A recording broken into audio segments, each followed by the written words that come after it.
Hello and welcome to Stateside Soccer Show live. What do we want to call this? Live watch party? The kickoff, man. Kickoff. Yeah, there we go. Live kickoff of Houston facing off against the San Jose Quakes, which I have their kit on today. We are going to – so the game kicks off at 8:08. It's 7:55 now. So we're just going to go through some lineups. We're going to we have some 3 highlighted players on each team that we're going to go over as well. And then we'll get ready to just do some live commentary on this. Obviously, we're not going to be able to share the game. So hopefully you have ESPN Plus. Hopefully you're watching the game along with us. But let's go ahead and start off with, first let me introduce myself. I'm Jordan Wiegand, and with me, as always, is a man who I don't have an opening for today. It's Logan Stump. The man watching his first ever game that actually mattered, watching the MLS, covering MLS because he hasn't done it before. Yeah, there we go. That's a really long name. How's it going? How you doing? Good. I'm excited. What are your thoughts here as we kick off the 2021? God, today took forever, didn't it? I felt like today was endless. I was off work, so that's why. Maybe it was, but I got a lot done and fixed some things around the house and did that. But other than that, I was ready to go. I was sitting around at like 3 going, all right, kind of just waiting on the season to start. And so now I'm pumped. Just looking over rosters. I was listening to Extra Time and a bunch of other previews. So that's what I was doing all day. What were you? How was work? I guess work was work. I guess right. Nothing special there for us today. Just kind of a slow day. So it did make the day go a little slower, and it is what it is, right? But I'm ready. I'm excited for this game, and I'm just right now, if I seem distracted, I am tweeting out the link here on our Twitter as well as one of the things I'm doing. So, but we're going to go ahead and go over the lineups here in a second. Let's go ahead and let's start with the home team, the Houston Dynamo. Logan, walk us through this lineup here. Yeah, so I think it's safe to say that they probably have the ones that are the most surprising as far as choices are concerned. When you're looking at the list, I mean, Quintero's not in, Ramirez isn't in, he's not starting up top. They got Fafa Pico, so that's an interesting watch on the right side. Should be a really fun watch to see if he can get anything. Maxi Rudy coming over, and he's brand new, so getting the new guy in and some run at the 9. Again, consistency with scoring, that's going to be a big thing. But the guys that we highlighted really want to talk about, obviously, Tim Parker as that center back, playing that back 3, it looks like. Going to be in the back 3 and hopefully shore up some of the defensive problems that they might have had coming from last year into this year, and see if they can kind of stop the attack. Memo Rodriguez, that's the person for Houston, I think, I highlighted that was like, if this team is going to perform well and move up into spots that others don't really think they can get to, it's going to be because Memo has done exactly what Tab Ramos wants him to do. And Bahamic, however you say it, I'm sure we'll get to see him later on. But that's one that was, maybe if it's not all the way up to fitness or what it was with the system, that was one I was actually surprised to see not in the starting 11. But when he does come in, I think that he does well. They're pretty high on him. So I know that in the preseason, listening to some of the people write about him, they were excited about some of his talent and what he might be able to offer to this Houston side. All right. Whoa, where did Logan go? Logan, are you gone? We will be here he is. He's back. Okay. I don't know what the heck. Okay, so all right, let me just tell you, that was a Mac thing. Like, so if anybody has a MacBook, if you accidentally, because I've got it zoomed in and I accidentally hit the 2-finger thing and went like that, and I moved it over and it slid me out of it. It went back to the last page. So I am back. How's it going? It is going good. We're going to quickly here, we got a few minutes. We're going to walk through the away team, the San Jose lineups. Let's bring those up now. We got the San Jose lineup. Some of these players might be in the wrong spot just because I've seen 3 different graphics, all different here. So let's go ahead and, we have our 3 highlighted players here as well. But Logan, walk us through the San Jose Earthquakes here. Excited about Cade Cowell, 17-year-old youth national product, youth national product. Really good chance that he, in a couple of years can start to get into the mix with some of the youth national team. Somebody that I'm really interested to see and watch. I know a lot of people had different people up top. Rios and Wondolowski were like the ones that people thought, hey, he could be up top. And there's Cade Cowell, 17 years old and ready to kick it off. So that's really exciting. Fierro, Christian Espinoza, really good winger. Excited to see him play. The biggest one I think people are going to be watching, obviously, is Chofis.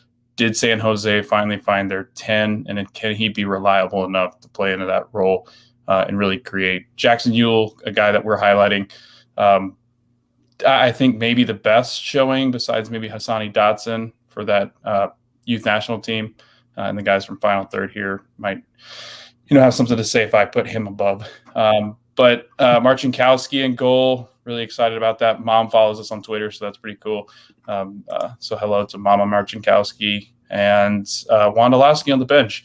Again, a heck of a super sub to have that option coming off of the bench and possibly getting some goals here. So I'm excited, really excited about their lineup because I think that they actually look like the better side, at least on paper to start.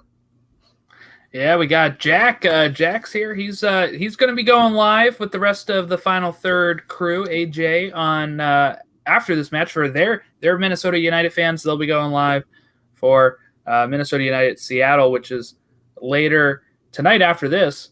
It says 9:30 on TV, but it's actually a 9:55 kickoff. So this game should wrap up before then, thankfully, so there's no overlap here. We can tomorrow's all overlap, right? Schedule tomorrow, it's all overlap here. But you talked about Wondolowski, so I'm just going to bring this up right here. This is our graphic of Wondo, 367 matches, 163 goals. He's the all-time leading goal scorer in MLS history right now. He passed Landon Donovan a few years ago. And, just really excited to see if he comes on because, like when we talked with Jamin in the preseason, they mentioned how at some points during it there was, he was kind of more of a bench role, but near the end of the season he started starting more. So it is interesting that to start this season we're going with, Cowell at top. But overall, really excited. This game kicks off in like 6 minutes here. What are you looking at here, Logan, when you're going to be looking at San Jose? Obviously, we're hoping that the defense, if you're a San Jose fan, which besides the kit, I am not really. I mean, I just Ross, but it's I don't want people to get confused. But when we are looking at them, they're trying to have this project. This is like Almeida's 3rd season in charge. We're hoping that the defense is a little more sound, right? So that way they're not in these 5-4, 6-4, 3-2 thrillers that they're sometimes in. And Houston is a team that we are kind of, down on collectively here. I'm just going to bring this up because we talked about this last night, but here's our West Coast predictions here. We do have the Quakes in the same spot, 9, just missing out on the playoffs, right, by 2 spots or so. I have the Dynamo in 12th, so do you.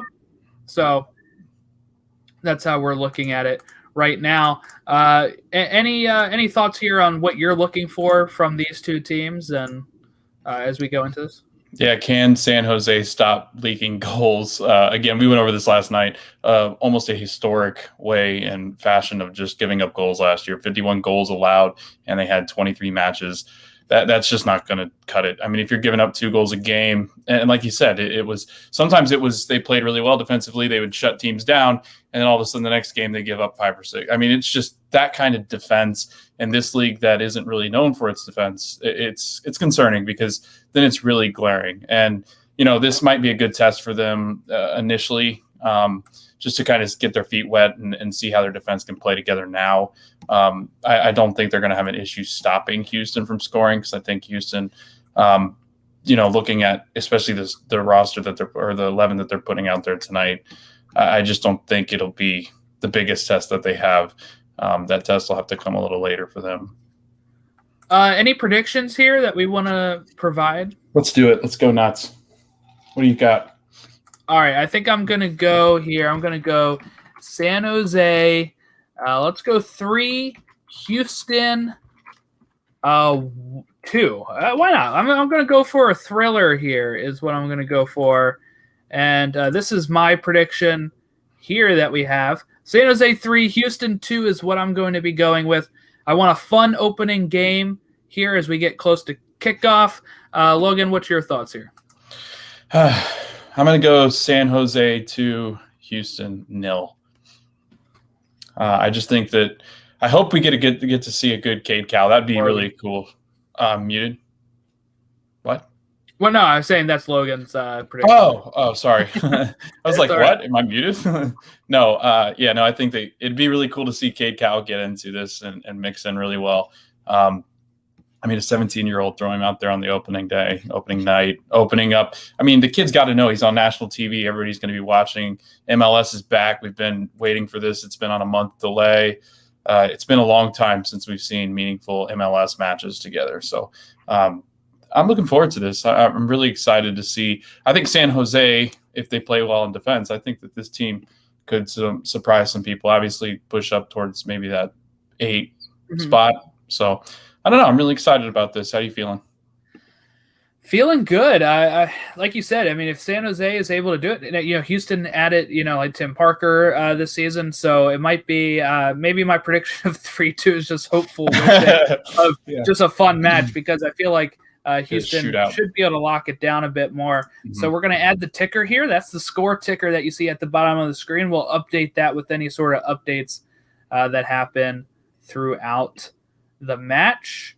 But they're getting ready to kick off here. They just finished the national anthems, so they're getting ready to line up. So I'm excited. Like we've mentioned, this is our first full season covering the league. I started, doing this podcast in October, which was, not long after MLS is back, I guess. And Logan's first full season on the pod. I'm so excited. So, yeah, and season ticket holder for Orlando, so he'll be at the game tomorrow for Orlando. Are you wearing the same kit there tomorrow, or are you? No, I think I'm going to go T-shirt tomorrow. Obviously, this thing's going to need to be washed because I tend to, with all these lights hitting me, you're sweating. I might have to wash it. Maybe I'll wash it and then take it tomorrow and see how that goes. But then I got to air dry this because it'll shrink up on me. But really? So I put all mine in the dryer except for my authentic ones. Yeah, I could see that. The authentic ones, man. Those I'm not built like a soccer player. I got the weight on me. Me too. So you have to go like a size up on the authentic you do. one. Yeah, you got to go like double XL, and then sometimes it's too big, so you look like a parachute. All right, so we're watching along here. So if you're watching along with us on ESPN Plus, they're taking their team photos, 70-degree temperature, which is pretty nice. And humidity. Some scattered showers. So we might see some rain, which might make how they play this match might be, the speed of the ball. All that kind of stuff might change with the weather as we get ready here. But I can't believe it, Logan. The season is about to kick off. I'm really excited about this. This is nice. It feels weird, celebrating it this way. Usually I'm just, sitting by myself watching it on TV. So I, to have it kick off like this is really spectacular. So supposedly Cade Cal had a heck of an offseason. We don't get to see that because we're MLS fans, but I want to ask you something real quick before we kind of just watch this and get going. Do you think that's because the trialists, they don't want them knowing who the trialists are? I feel like that's a big issue with MLS. And they've kicked off. No, I don't think that's the issue. I think it has something to do with TV rights, I guess. Even though those TV stations won't play the preseason games anyway. I think there's still some territory rights that prohibit it. So it is stupid. They used to stream them for free on the websites all the time, even if you were out of the area, because I used to be able to watch whatever preseason game I wanted to, like probably about 10, 12 years ago, I would be, like my dad and I would go down stairs into the basement, watch the game, and I would go get some subs or something preseason. Presser and high. Tab likes to press. He's known for that, trying to get his attacking players to press and get that ball turnover. But it does look like back three, and then they've got looks like four in the middle. Ugh, 100% humidity. I can tell you what that's like. I live in Florida. That is brutal. That is brutal.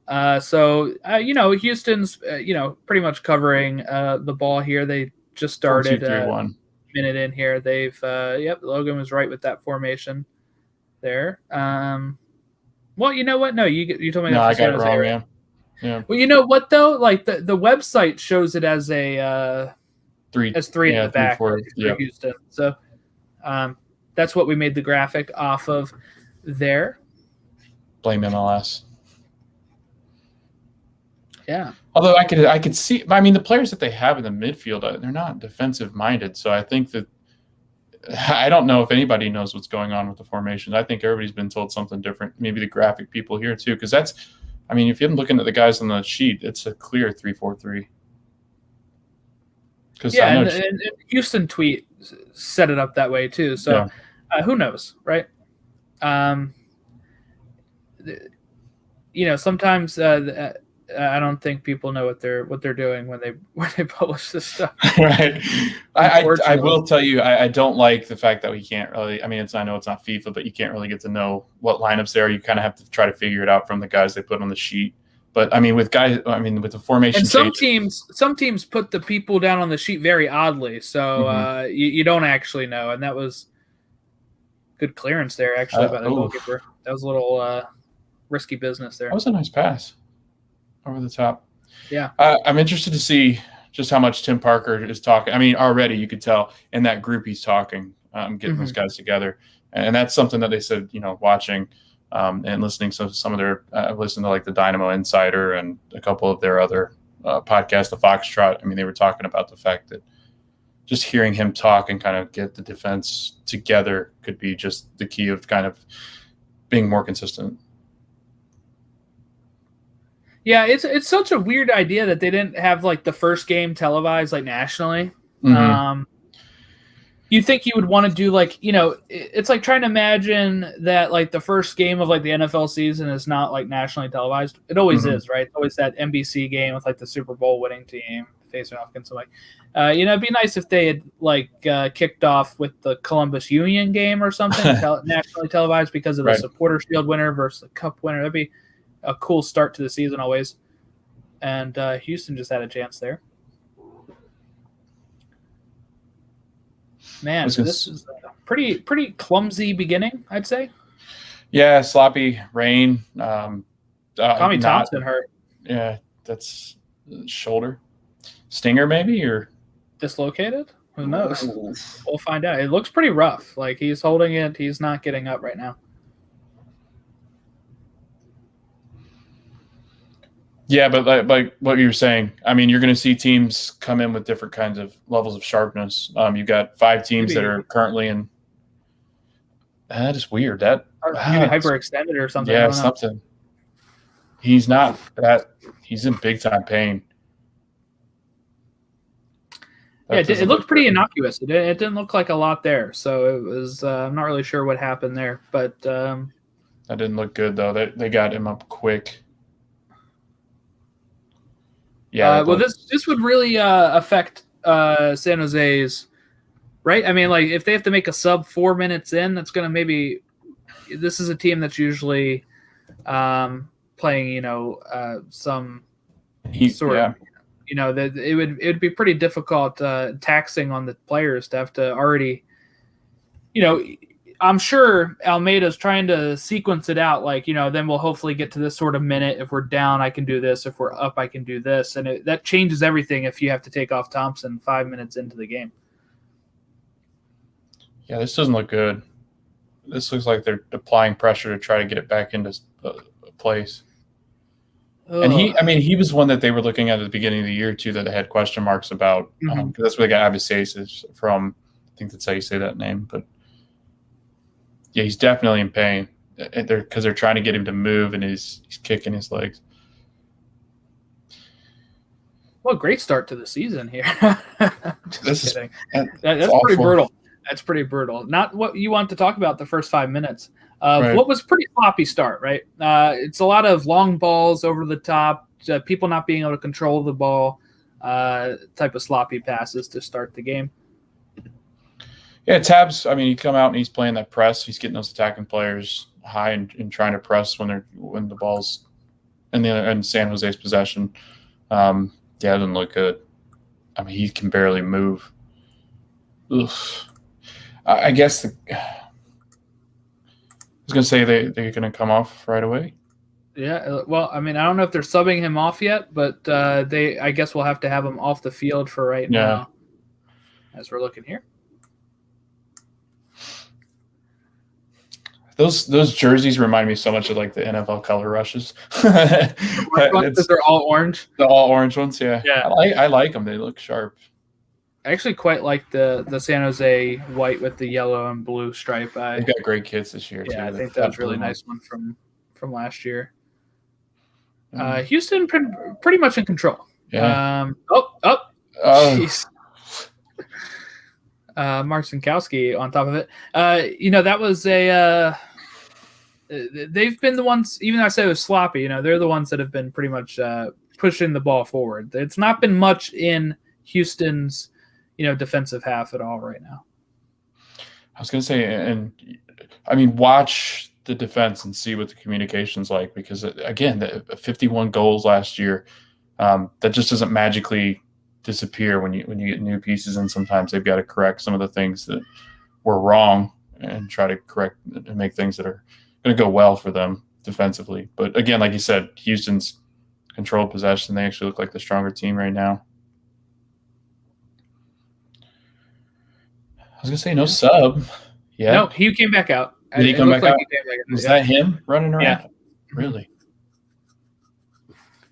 I always wonder about that. I was like, I mean, it sounds really painful. No, there he is. He's back. Yeah, I mean, he was on the field, I thought, and then he's, I guess, back off the field, or is he never came back on? I thought I saw 22 running around. That's why I'm confused. I thought I saw his hair running around. Yeah, I thought I saw that too. There he's out. Abbasis is out there now. Okay. Yeah, maybe he was out there for the rest of that corner, and then they had to take him out, make the sub. We didn't really see the actual sub, it looks like. But it's now been put up on the screen, so there you go.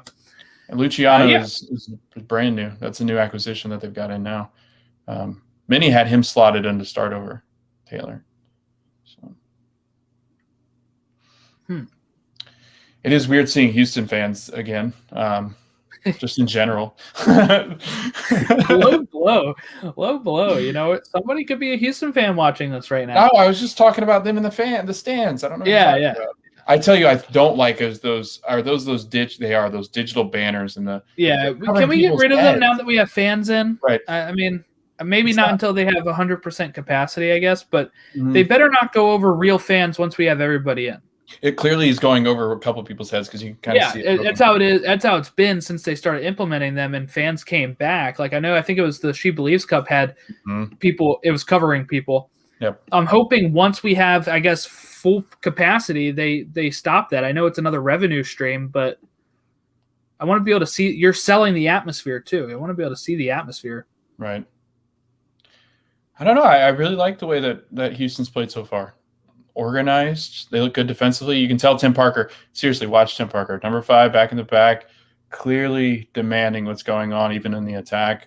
Spend a lot of money for him. Sometimes the defense, I think it's starting to turn into like they're recognizing that they need good defenders in this league. I mean, if you have a good center back, they can anchor a ton. I mean, look what, guys like, obviously he's not in the ilk of Walker Zimmerman, but just looking at guys that can anchor a defense. But yeah, no, San Jose hasn't really sloppy passes. Yep. Was that Jackson Ewell again too? And here's Orlando. I was going to say Orlando. Houston in the attack. This is you said sloppy passes and stuff. I'm wondering, did it already rain there previously? Because sometimes the ball looks like it is zipping across the field here. If it's been lightly, I guess, watered, or it could have just been the watering crew, Oh, that is a goal. We got our first goal of the MLS season already. What a Fafa Picault, but they're calling it offside? Oh, really? Yeah, yeah. That would have been Fafa Picault is being called offside. I want to see that again because I thought he looked pretty good there. Wow. That was a really nice pass into the box. I mean, to get on the end of that pass, just give it to him. Okay, can you show me the? Oh, okay. It was on the pass up to Fafa. Okay. Dang. You know what? So we still haven't had our first goal of the season. That would have been really, really cool. That's only 11 minutes in. That would have been great for the kickoff of the season. Now this game's going to finish 0-0. Oh man. No, it is. This is. I mean, it's so nice to see MLS again, though. Yeah, we had the lead up with the Champions League this whole week, which was a great way to start the season as well, actually. So, what are your thoughts on Jackson Yueill? I mean, I get so many different perspectives from different people. People think that, they're like, oh, wait till his move to Europe. How big of a club could he go to? And then I've got other people on the other side of the spectrum that are more like, I'm not sure he's really good enough to be at that level. I think I'm more middle of the road here. I think I am somebody that thinks he gets too much hate, but also thinks he gets too much praise. I can't see. Come on, cameraman. I can't see anything. But that's what I think about Jackson Yueill. Man, this game's been back and forth right now. Now you got Houston in the attack. Oh, offside again, I guess. Again. Man, you got to stay on sides. Yeah, who is that? That's I think that's how you say that. Pasher. That's 2 offsides for him in the run up here. But that was if we go back to Jackson Yueill, I think sometimes he just gets too much hate by the people that are anti-MLS people. And I also think he gets too much praise at times where sometimes they just don't see it, right? There's times where he's been given the ball away at the U23 level. He's been given the ball away here a little bit tonight with some of the passes.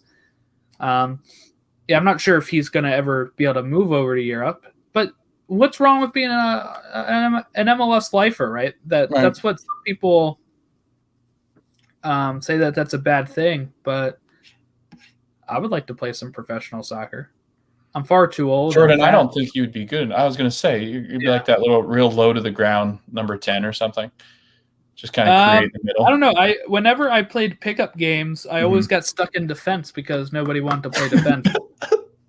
I know. That's what I feel like right now, like in the way that soccer's playing this more modern version, I kind of want to be a fullback. Like I want to be like a George Bello or somebody like that and really create in the attack, but also be able to defend because I'd love to defend. We had this guy who would be keeper sometimes, right? And he would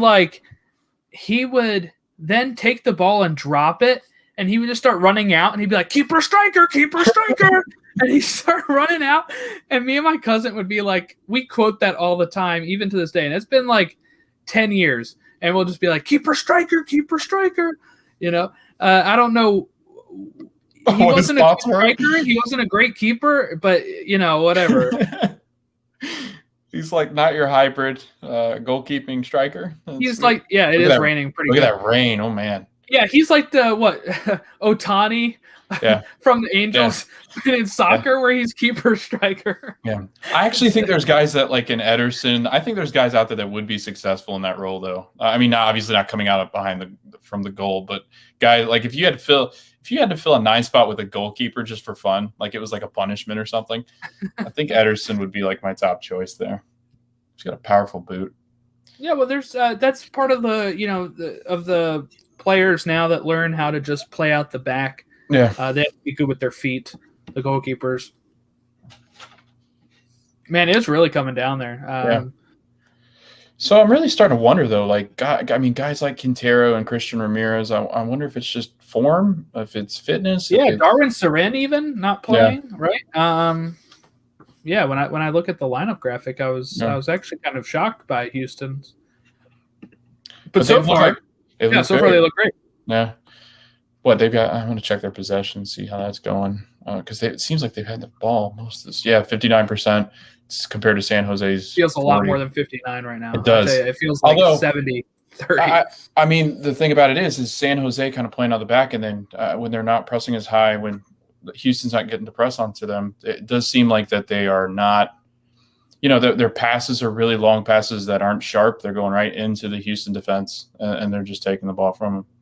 There's Eric Remetti. Yes, he is the new Quake, right? Is that what we call him? Quakes? Quakes, yeah. Quakes 74. I know, but I mean, like, do we – if you're one of them, do we call them a Quake? I don't know. I don't – when I talk about my favorite Ravens or Orioles, I say he's a Raven, he's an Oriole. Yeah. Are they a Quake? Yeah, they're Quakes. That's what you call them, yeah. If there's any Quakes fans I know that Jack can attest to this. I know the Loons, they probably have the coolest nickname. So I think that's an awesome name.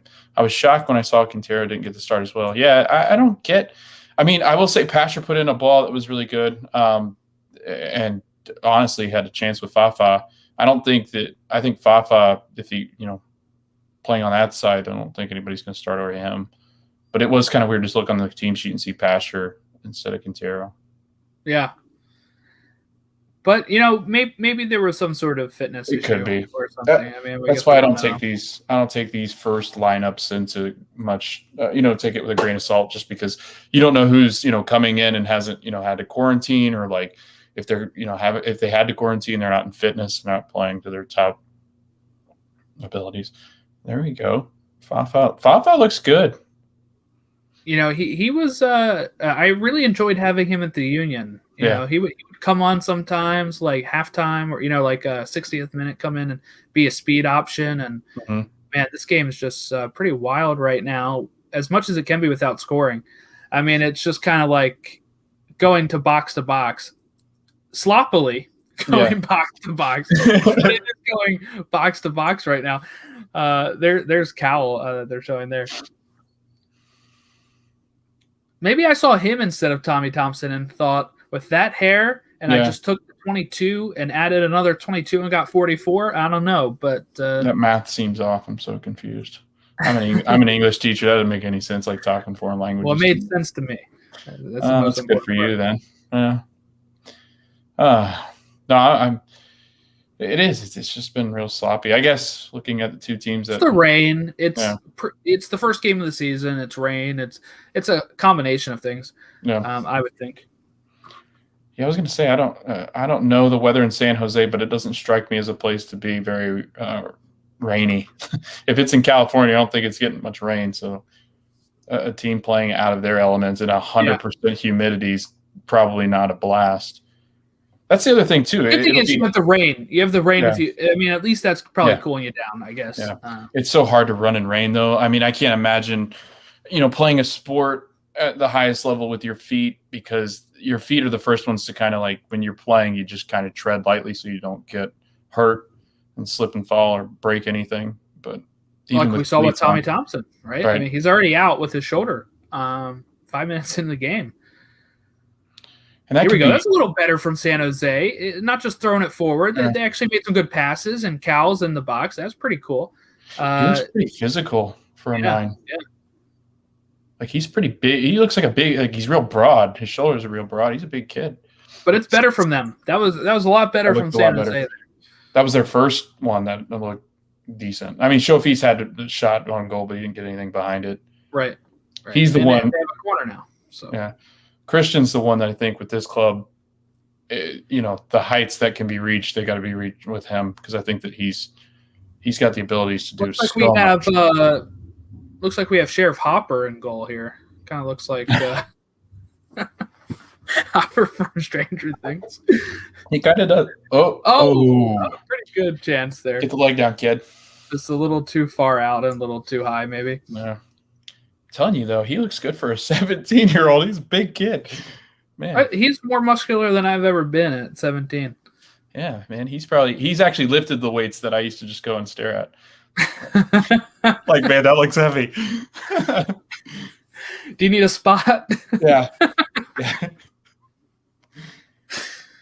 It'll be interesting to see what Shofis can add to this team, though. That's the biggest question. There was so much question with him. Can he be? There was questions with all of the people that Almeida already know. Yeah. We talked with Jamin about like how a lot of the Almeida people that he brought in have not lived up to it as some of the other players have. And Abisace I got to learn how to say that name because it's driving me nuts. Luciano, I'm going to call him Luciano. That's his first name. He's also the one that previously played for Almeida, the one that just came in for Tommy Thompson. You're going to look up how to pronounce that guy's name? No, I'm actually just pulling up the Oriole game for another tab. I'm going to have like 3 things streaming here. Hey, but I'm plugged right in. Nice. I'm plugged right in, so I don't have to worry about any sort of whatever it's called. It was a good clearance.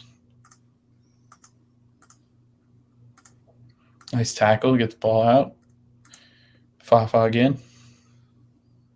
Well, my ESPN Plus just froze before I started bringing up anything else. There we go. All right. Oh, pretty nice. Was that a save or did it just go over the bar? I'm pretty sure. He saved it. Yeah. Nice. Was that Memo with the ball in? Yeah. Yep. Wow, that was a nice pass. Man, that's a nice save by Marcinkowski. That was going in. He gets that over the fingertips. That's going in. They give him the corner or no? Okay, yeah.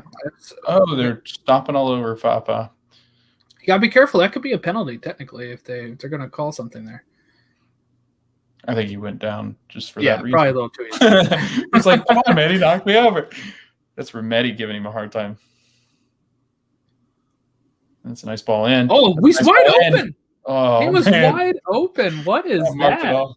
He kind of broke off the back. I think Remedi lost him. Fafa looks good. Looks threatening.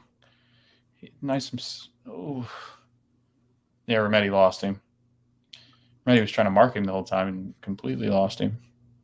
Yeah, if he gets down on that, he hits more on top of the ball.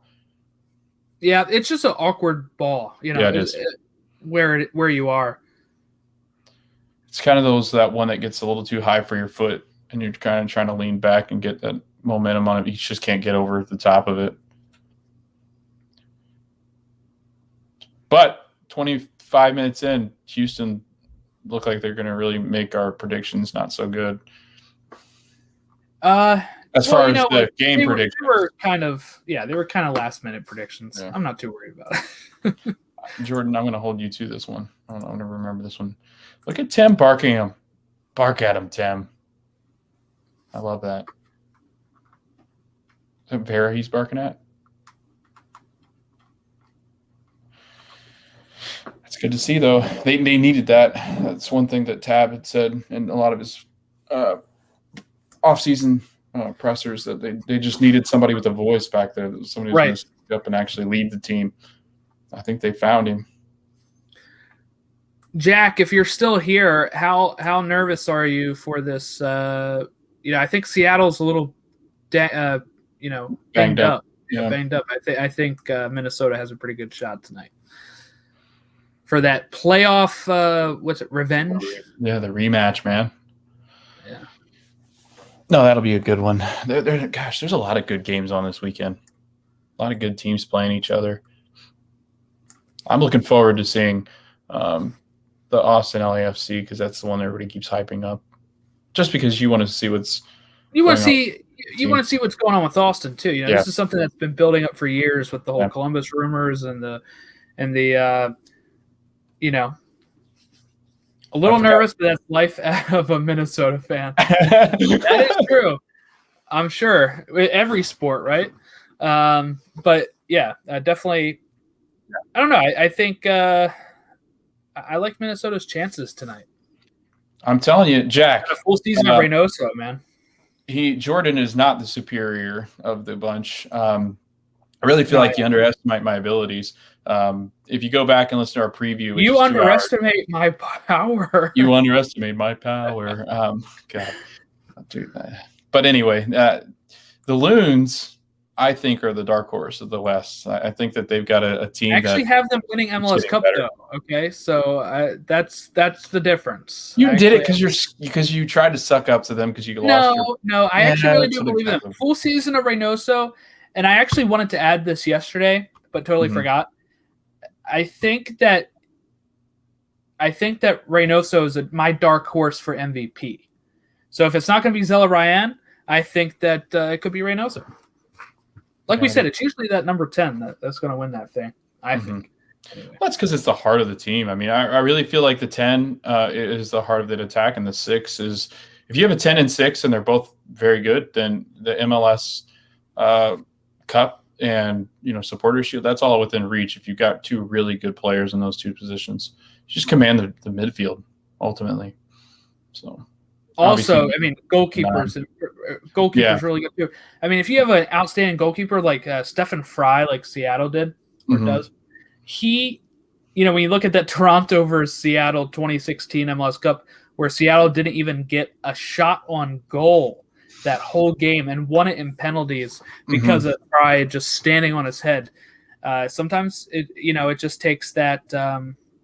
The goal scorer is important for like the regular season, but sometimes in those cup matches, it's just the the luck of the or the way the ball bounces, and goalkeepers and a number 6 or whatever be important as well.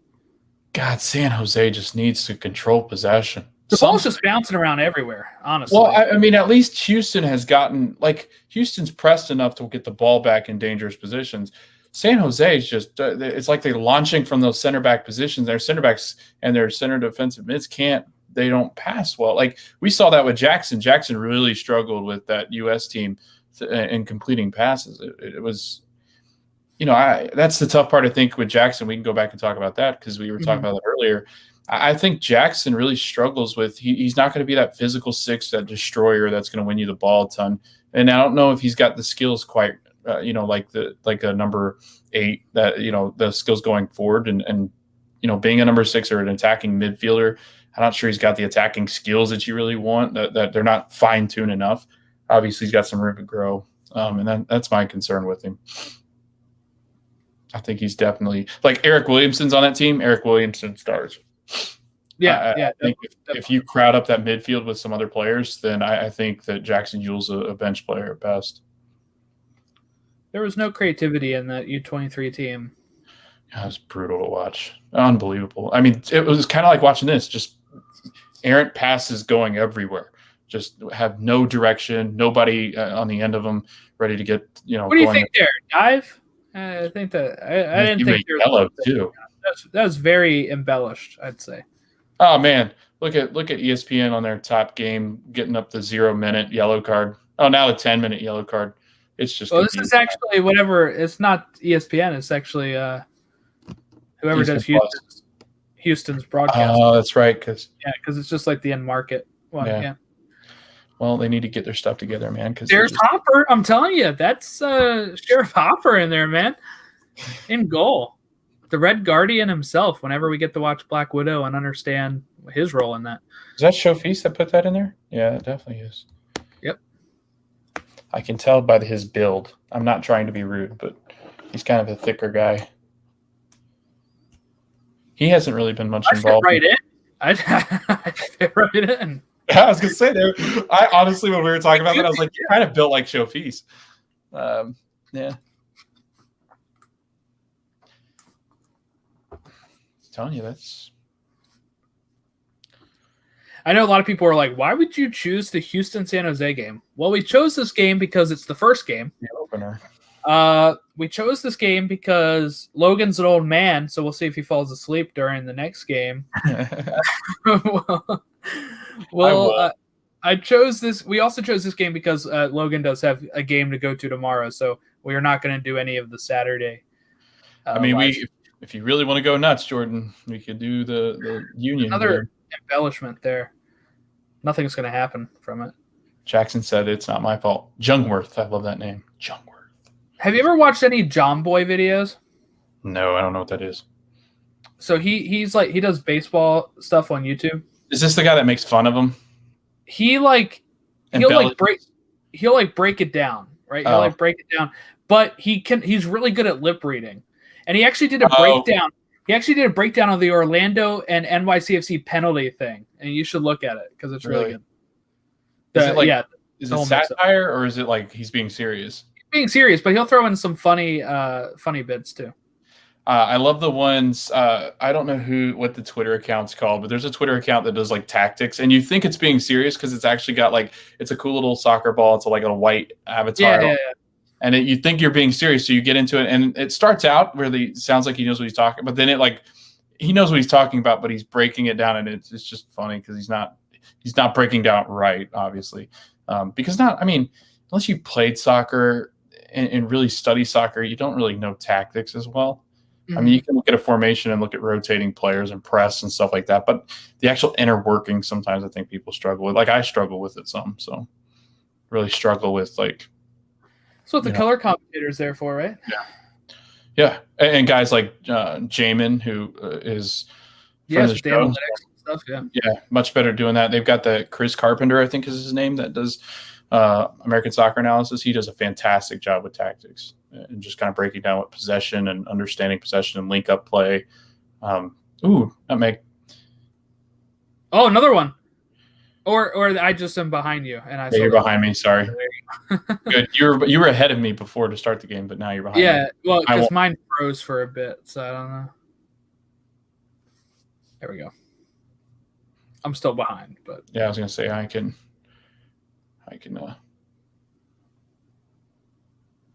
Yeah. So, just again, very sloppy here. Houston does look the better team with being able to gather it at times. There's still some errant passes from them as well. But look, first game in a season, it's going to be like that. They got rain.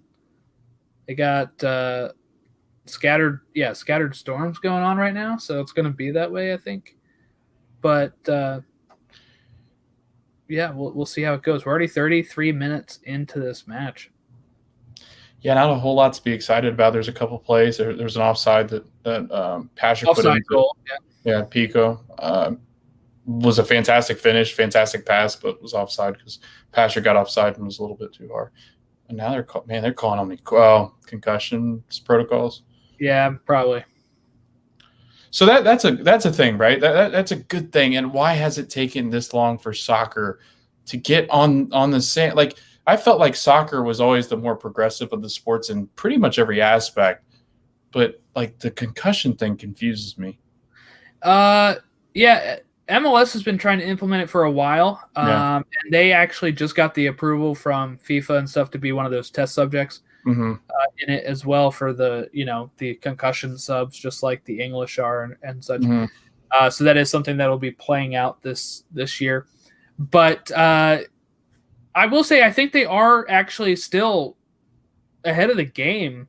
They were Taylor Twellman's been pushing for it for a while because of his career ending in concussions. But really, when you look at it, is what football has like a kind of like a half-hearted one as well, right? Like, we don't really see it in basketball still. I don't think, right? Though I don't know how often. Yeah, basketball is not very often because you just don't have a lot. Baseball, I mean, like. You could get drilled in the head with it. I don't know if there's even really a concussion protocol there either. The only one that gets concussions, the catchers that get hit back in the face mask with foul balls, they cause slight concussion. They don't let them take them out and set them aside for a bit, right? No. They just look at them and say, "Oh no, you're good," and we don't know. Yeah. But that could be misleading. Sometimes you don't show symptoms of concussion until later. So so I was listening to Twellman today, and he was on the call up and extra time, and then he was on somewhere else, and I just got on a Twellman bend, and I think that the most interesting thing is that actually FIFA has reached out to Taylor Twellman and asked him, "What do you think needs to be the protocols?" He had the guys from Premier League call him, some of the doctors from Europe call him and ask him if he'd be willing to speak to them and get a protocol together for these teams. And I think that's great. I mean, somebody that has gone through, and that's what he said. He said the most interesting thing about concussions is everybody's head and everybody's body deals with it differently. Like you have some people that look fine and totally normal. You got some people that look totally lost and out of it. Some people get nauseated. Like there's just different versions of concussions. I think I had one last year when COVID first started because I wasn't allowed to go to the doctors. You know, you had to use the teledoc stuff, but I was trying to get. I was playing with my dog or something, and he jumped up and we like butted heads. Yeah. And I felt real strange after that. Like I was just kind of like dazed, kind of out of it.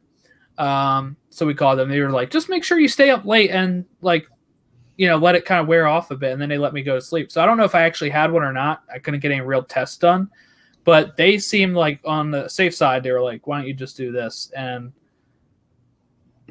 yeah, I never had anything like that. So obviously a lot of times they get worse after each one, right? That's why sometimes like players like Twellman are told you can't play anymore or else you're going to risk further injury.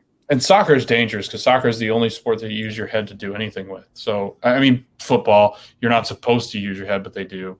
Can you believe people used to play that with leather helmets? Oh, my goodness. That's why a lot of them probably had a lot of issues later on. Well, that's like Petr Cech. He had to have it on for concussion. He wore the helmet for that reason. And there was a baseball player on the Blue Jays that always had to wear a helmet in the field. He played like first base. What was his name? John Olerud. Yes, because of his concussion issues. Yeah. And Kalen Carr used to wear one when he played for Houston at times before he was a MLS Extra Time presenter and stuff. So yeah, it's crazy. I'll go over these stats real quick just so that people kind of know what's going on if they're just listening to the audio and they don't have the game or access to the game. I'm not sure if we're allowed to do play-by-play legally, so we've been trying to stay away from that and just mention certain things. So if you are just listening to us, I'm sorry. But go ahead with the stats, Logan. 57% possession for Houston compared to the 42%. 4 shots for Houston as compared to San Jose's 2. Both have 1 shot on goal. Neither of them were very threatening shots on goal. No, wait. I lied. The Pasher one was I think it was Pasher that put one on goal. Passing accuracy, 80%. San Jose, 74%. That's where you see that dive of just passing accuracy, just not very good. Corners, 2-1 in Houston's favor. But that's really about it so far. They've got a couple of got 1 yellow card from Houston, and so far not so good. Kind of sloppy. So. Yeah, it is what it is, right? It's a sloppy start to the game here. But to be expected, really. I wasn't expecting a master class with Houston and San Jose. Let me just go ahead and bring up. There's the goal. Of course. Is that Memo? Can't tell. I think it was Memo. Yep. Yeah. Memo Rodriguez. And let me just say, we did highlight him on here. I was going to say, when I was doing their preview, he didn't work under the system before, and when Tab Ramos came in, Tab made it his goal to get Memo more involved, and that's a nice finish. Getting away from the defender, kind of just pokes one up over the keeper, coming out. Defender charging in on him, kind of read the defender and where he was going to go. Just a nice finish, tidy finish. That was good. Nice job, Houston. I'm going to feel like an idiot if Houston are good this year because we have them really low. I just put it on the screen. We have them at 12. That's why everybody left. Yeah. They're all like sign off. They had Houston. Yeah. Yeah. They were like, we can't hang out with these guys anymore. Yeah, they're not our friends. We've been very complimentary of them tonight, though. They look good. And I'm not here to root against people. So, we make mistakes covering the league. Everybody makes them. Are you tweeting? What are you doing? I am updating our ticker, if I can. I'm going to live tweet it out whenever that video comes up. I'll tell you one thing. Oh, gosh, Fafa, the whiff just slipped and fell. Yeah, I just saw it. Yeah, I'm like 3 seconds behind you, probably. I will say one thing. That pressure, though, I mean, that ultimately, I think that's what causes it, right? That breakdown and that pressure of defense on. I mean, everybody's flying to the ball. They're just swarming San Jose. Oh, now they're flopping around like fish. Oh, what is happening out here? It's getting kind of floppy. People flopping all over the place. Logan, I didn't get your thoughts on this. I don't think, right? We got Foxtrot's thoughts. Mm-hmm. What do you think of Houston's new crest? I don't like the shape of it. I don't know. I think it's kind of like I don't know how to like read it. It's kind of confusing. It's like right there. It's an H and a D. What else do you got to read? I don't like you anymore. I don't know what you meant by that. No, I meant like just because like when you first look at it, I kind of wanted to just say Dynamo, but it kind of takes me a while to be like, okay, that's the H and the D. Okay, Houston Dynamo. All right, cool. But it's just so basic. Like it's like you said, it's 2 letters, and then it's got the white text underneath and the logo itself. Now, I will say I don't like their clip art one from previous years. I do like this one better, actually. Yeah, this one's better than that one. But I'm still not like a huge fan of the crest. I will say the jerseys are really nice. I like the darker orange because I think the orange went darker when they did rebrand. Yeah, you know what? I think I'm a big fan of this crest. Actually, there's something very baseball about it, but also very soccer about it. I do like the H and the D interlocking. Kind of reminds me of like the Giants or the Dodgers, but it also reminds me of like what is it, like Flamengo down in Brazil? Yes. They have like the CPF. You always see it around Disney. They're wearing them everywhere. I see it at my school. Yeah, all the kids are Flamengo fans. Yeah, so it kind of reminds me of that. I quite like it, and I do like the shape because I feel like a lot of clubs recently have had the circle. This looks like This looks like some CONCACAF stuff going on now. Some sloppy knocking people over, slipping all over the place, knocking each other around, spitting on each other. Let's get physical. Well, MLS is CONCACAF, I guess. Yeah. So there you go. It's in that category, isn't it? Yep. He hasn't been involved, man. No. I think what do you bring in Wando here in the second half? Yes. Yep. Not to start it, right? You probably have to put him in. If it stays 1-0, 60 minutes in, I think you have to put Wando in and hope that when you get these free kicks that you're taking right here, that he's there to head them in. This is like their second, third free kick, and neither of them have been really good. But also, who are you aiming it to there, right? I mean, what player is going to jump up and get this here? Jackson Ewell? I mean, they all look so short there. Wow, that was close. Oh, he almost snuck it into that top corner. That was definitely intentional. That was a shot. Pace on it. Good Lord. I actually thought it went in. He's trying to go top left corner here, and he almost gets it. Jackson Ewell's making a nice run, though. I thought that's who it was going to, and behind. We got Chief Hopper here about to kick it off. I can't believe you're calling him that. That's not his name. I don't know his name. No, I'm kidding. Marquis? Is that how you say it? Marriage. Oh, Marriage, yeah. I think. I switched around to the letters. But again, my guy scored, man. The guy that I highlighted, the guy that I talked about in our Houston Dynamo preview. So yes. I really enjoyed Memo. And I think Memo's a very good midfielder. You know what would have been another good headline for the season? Dynamo Dynamite. Houston? No. It should have been like, did you get the memo? Dude, they had the memo, okay? Yeah, San Jose looks sloppy, like really, really sloppy. The game's been real sloppy, but just threatening possession. We talked to Jamin about how they need to have some sort of improvement this year. Yeah. Right now, we don't see it. It is the first game of the season, obviously, so not much to say there. But if this is how they're going to play all season, this is going to be another rough year for San Jose, and why we have them out of the playoff spots. So that right there, a 17-year-old kid taking on what looked like 4 defenders with absolutely no one near him in orange. or not orange and white is. He's pretty much playing the Right. Wando role right now, just being Yes. up top.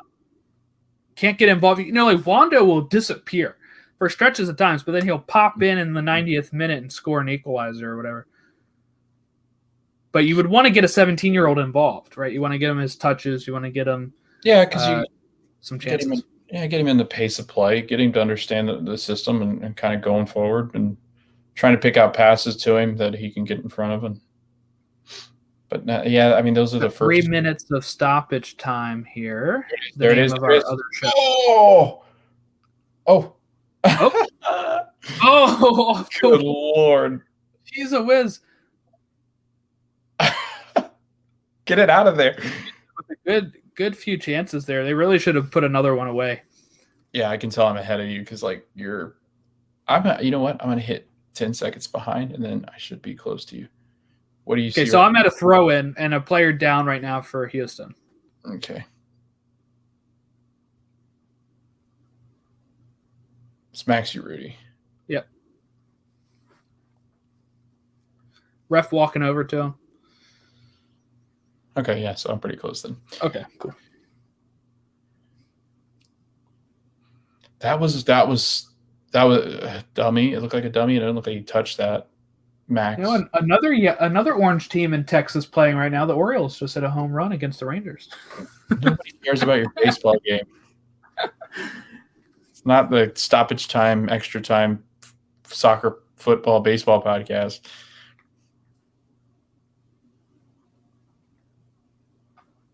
Three minutes extra time. Got about a minute 30 left. Yeah. Before half.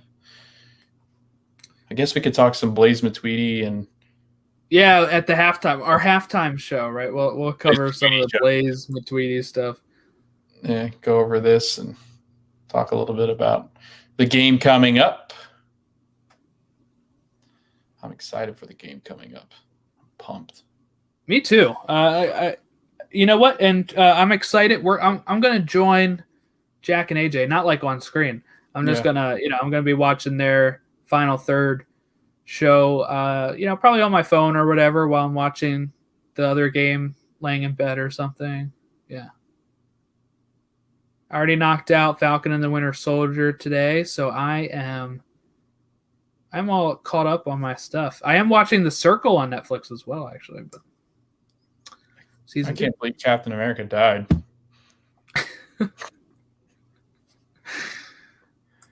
Fake spoilers. Nice. That wasn't a great half at all. I mean, just the one goal was good. And other than that, though, man, it looks like a rainy day. You know what, though? A good half from the Dynamo. Yeah.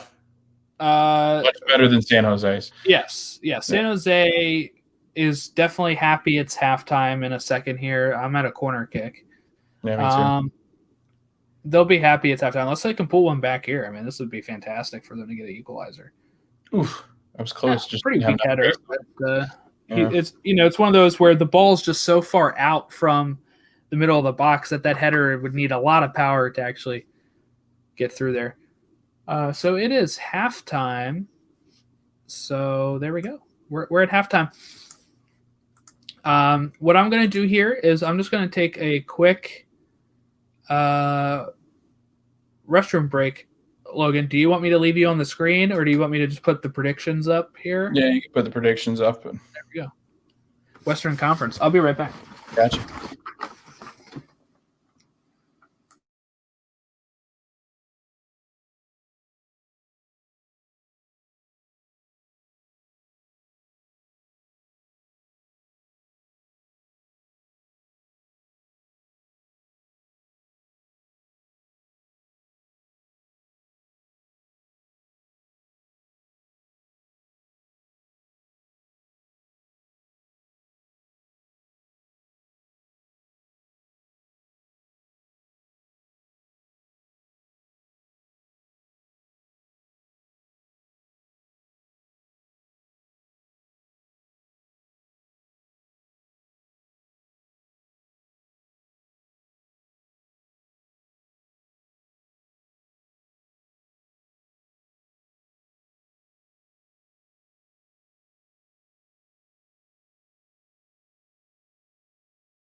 All right, I am back.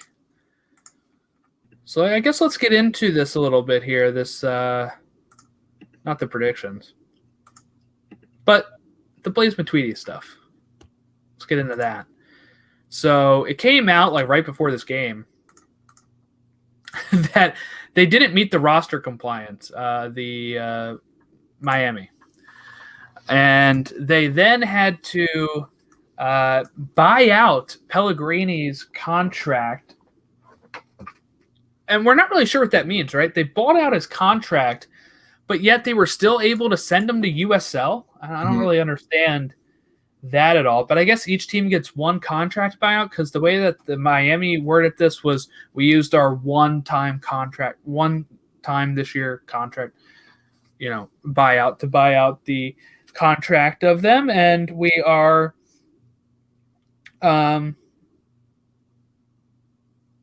sorry, I was just saw a notification on something. But yeah, so what is your thoughts here, Logan? It seems like MLS is going to have to probably bring down the hammer, right? Right. On them. Yeah, and I mean, they went the whole year last year with 4 DPs. And it seems like it honestly seems like they knew. Like it seems like they recognized that they were doing it when they were into it too far, from what the reports are saying, and that's going to be a big issue. There was a bunch of talk about Pellegrini going obviously to USL, but then them putting him elsewhere and loaning him out, or getting rid of him and having somebody try to buy him out in the transfer window, or whatever can happen with him moving on. And I think that's with a club this new, it just is not good business, and it's going to be a scar on a team that was hoping to kind of get their feet underneath them. And I think that this kind of causes some issues. I mean, it's not like Pellegrini was some kind of like random kid on the bench that doesn't play. It was one of their wingers, one of their starting 11, and somebody I think that they were going to rely on to create up there. So all around, sanctions are going to come down. I don't know what they're going to end up deciding what they're going to do. Maybe eventually take away spots or anything like that, fine them, take away draft. I have no idea what is an appropriate punishment. We talked about this before. I don't even know what is. Like, the draft doesn't matter usually that much. I mean, right, you can get like a Daryl DK at times and stuff, but like, I'm not really sure what would be appropriate to be like, we're gonna take away this. Like, what is this that we're taking away? Right. Is it money? Is it a fine? I don't really know. I'm not really sure what would be considered. Right. So I don't know. I'm not expecting much. People say that, some people, I think it was like Grant Wall saying like he expects the hammer to come down on them, but I'm just not really sure what that hammer would be. Yeah. Yeah, I don't know. I mean, I don't know.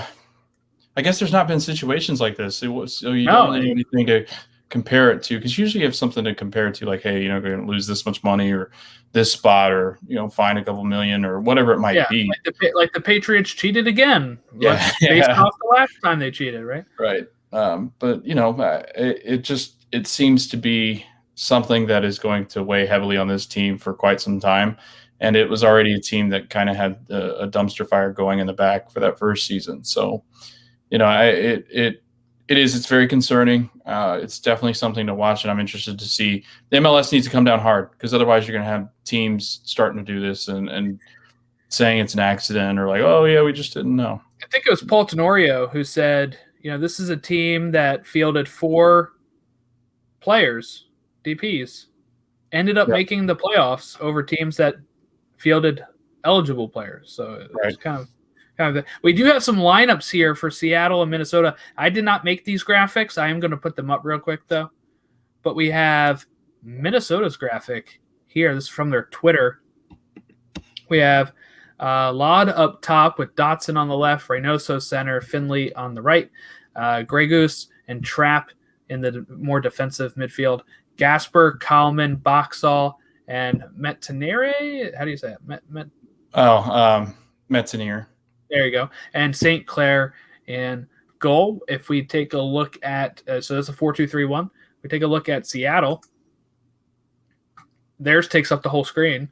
We have Stephen Fry in goal. Then you have Nuhu, Arriaga, O'Neal, and looks like 5 in the back.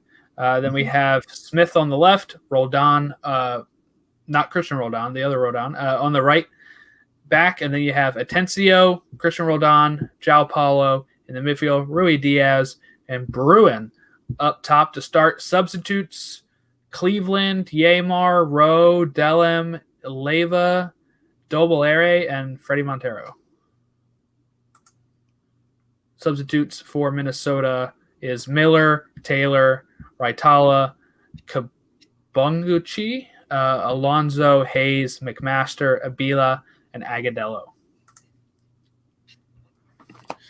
So what's your thoughts there? Feeling, to me, I think I see that squad, and I actually think Minnesota has the best chance in that match, actually. So, I put out a tweet before, and I had somebody comment back on it. And, we love feedback, and I love to get other people's perspectives, and I'll get curious as to why people think it. But, I loved a good conversation, maybe a couple arguments here and there, but friendly arguments, just kind of argue our viewpoints. I'm really confused by the people that don't think Seattle regresses. Their best player is gone. Last year, their best player was Jordan Morris.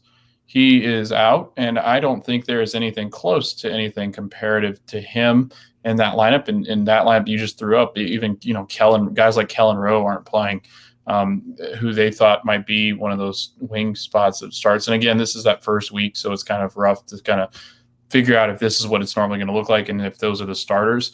Schmetzer obviously did go with what he had been talking about with those front two. And against what Jordan and I thought would happen, Bruin's going to get the start instead of Montero. But again, Montero, I don't think he's had as much run as Bruin would have had. Bruin's used to the team, too. Bruin's been in the squad. Jordan, we could also talk about the fact that since we're not doing the Seattle game, but the whole Rui Diaz thing being bought down into that, what is it, where he freed up an international spot. Yeah, he got his green card, so he's no longer he is no longer taking up international spot. Jack says, this lineup makes me feel pretty confident. I agree with you, Jack. This makes me feel really confident that because we'll do it, I guess, now so we don't kind of cut off, but I think Minnesota wins this match today. Me too. I think so. I actually think Minnesota, I wouldn't say put a pounding on them, but really outplays them. And I think that it'll be kind of like Seattle's not quite what they're going to be. Because again, like Jack's talking about that lineup, I mean, besides Abila not playing, but he's on the bench. There, right? Yeah, but what I was saying, besides that, that's a lineup that, I mean, you're looking at, obviously Iko Paro is not going to be there. It doesn't seem, but you're looking at a team that's fielding pretty much the guys that they're going to go with. So really interested to see how they play, and really excited to see how Minnesota plays. And hopefully Jack can forgive me for not giving the MLS Cup to them. Yeah. So I agree with you, Jack. I think it's very confident. I would be confident if I was a Minnesota fan. Because the Seattle lineup doesn't scare me right now. When I just read that out loud, I was like, oh, this is not like last year's Seattle or the last 5 years Seattle or at this point. And who knows? Maybe it'll be Minnesota's time coming up here. So we're still at halftime. It looks like they're getting ready to maybe come back on the field at some point. The one thing too with Seattle, I mean, it looks like they're kind of going into that almost like a back three with those two are going to play wing backs. There's no way that those two will fill defensively as much. So those going up the side of the pitch, which again with the two strikers, I mean they're going to put a lot of people forward. I just don't know. Again, like I said, you're missing the best player that they have, and he's no longer really around. And I don't know when he does come back what it's going to look like for him. But yeah, overall, I think Minnesota's got a really good chance to really surprise people, and I don't think people want to give them enough credit because, again, having been a fan of teams in the Midwest, it seems like people want to ignore them. So, sorry, who are you a fan of? I don't remember. I'm a big fan of Minnesota United. I really think they got a chance to surprise people and win the MLS Cup. Yeah. I put the wrong name on the graphic. Oh yeah. You put the wrong symbol next to their name. But no, for your Midwest fandom, is Chicago considered Midwest? Yeah, they're Midwest. And then you also have the Pacers, right? Yeah, the Pacers are Midwest. So there you go. Yeah, so those are my Midwestern. I remember teams. you saying the Pacers had a good shot this year, and they're not looking so hot this year. No, they're a disaster right now. Not that I have much to say as a Wizards fan. I was gonna say, you talking trash to me, really? Hey, though Westbrook just broke the record for the. He broke all sorts of records. Doesn't matter what he yeah. Dude, he's like the whole team on every team he's ever been on. So, I'm excited for the second half. I hope it's a lot better. I hope we get to see some Wando. Maybe you can throw up that graphic one more time because that was a beautiful made. Oh yeah, I'll do that right now. Here we go. Bam, bam. There it is. Love it. Let me remove the score ticker real quick so you can read the goals. But we got 367 matches for Wando, 163 goals, MLS all-time leading goal scorer. And what I want to point out with Wondolowski as well, he had a very slow start to his MLS career. He did play for both of these clubs because San Jose moved to Houston. He played for Houston very barely. He played only a few games at that point. Then when they get moved back, when they created an expansion team for San Jose, he goes back there.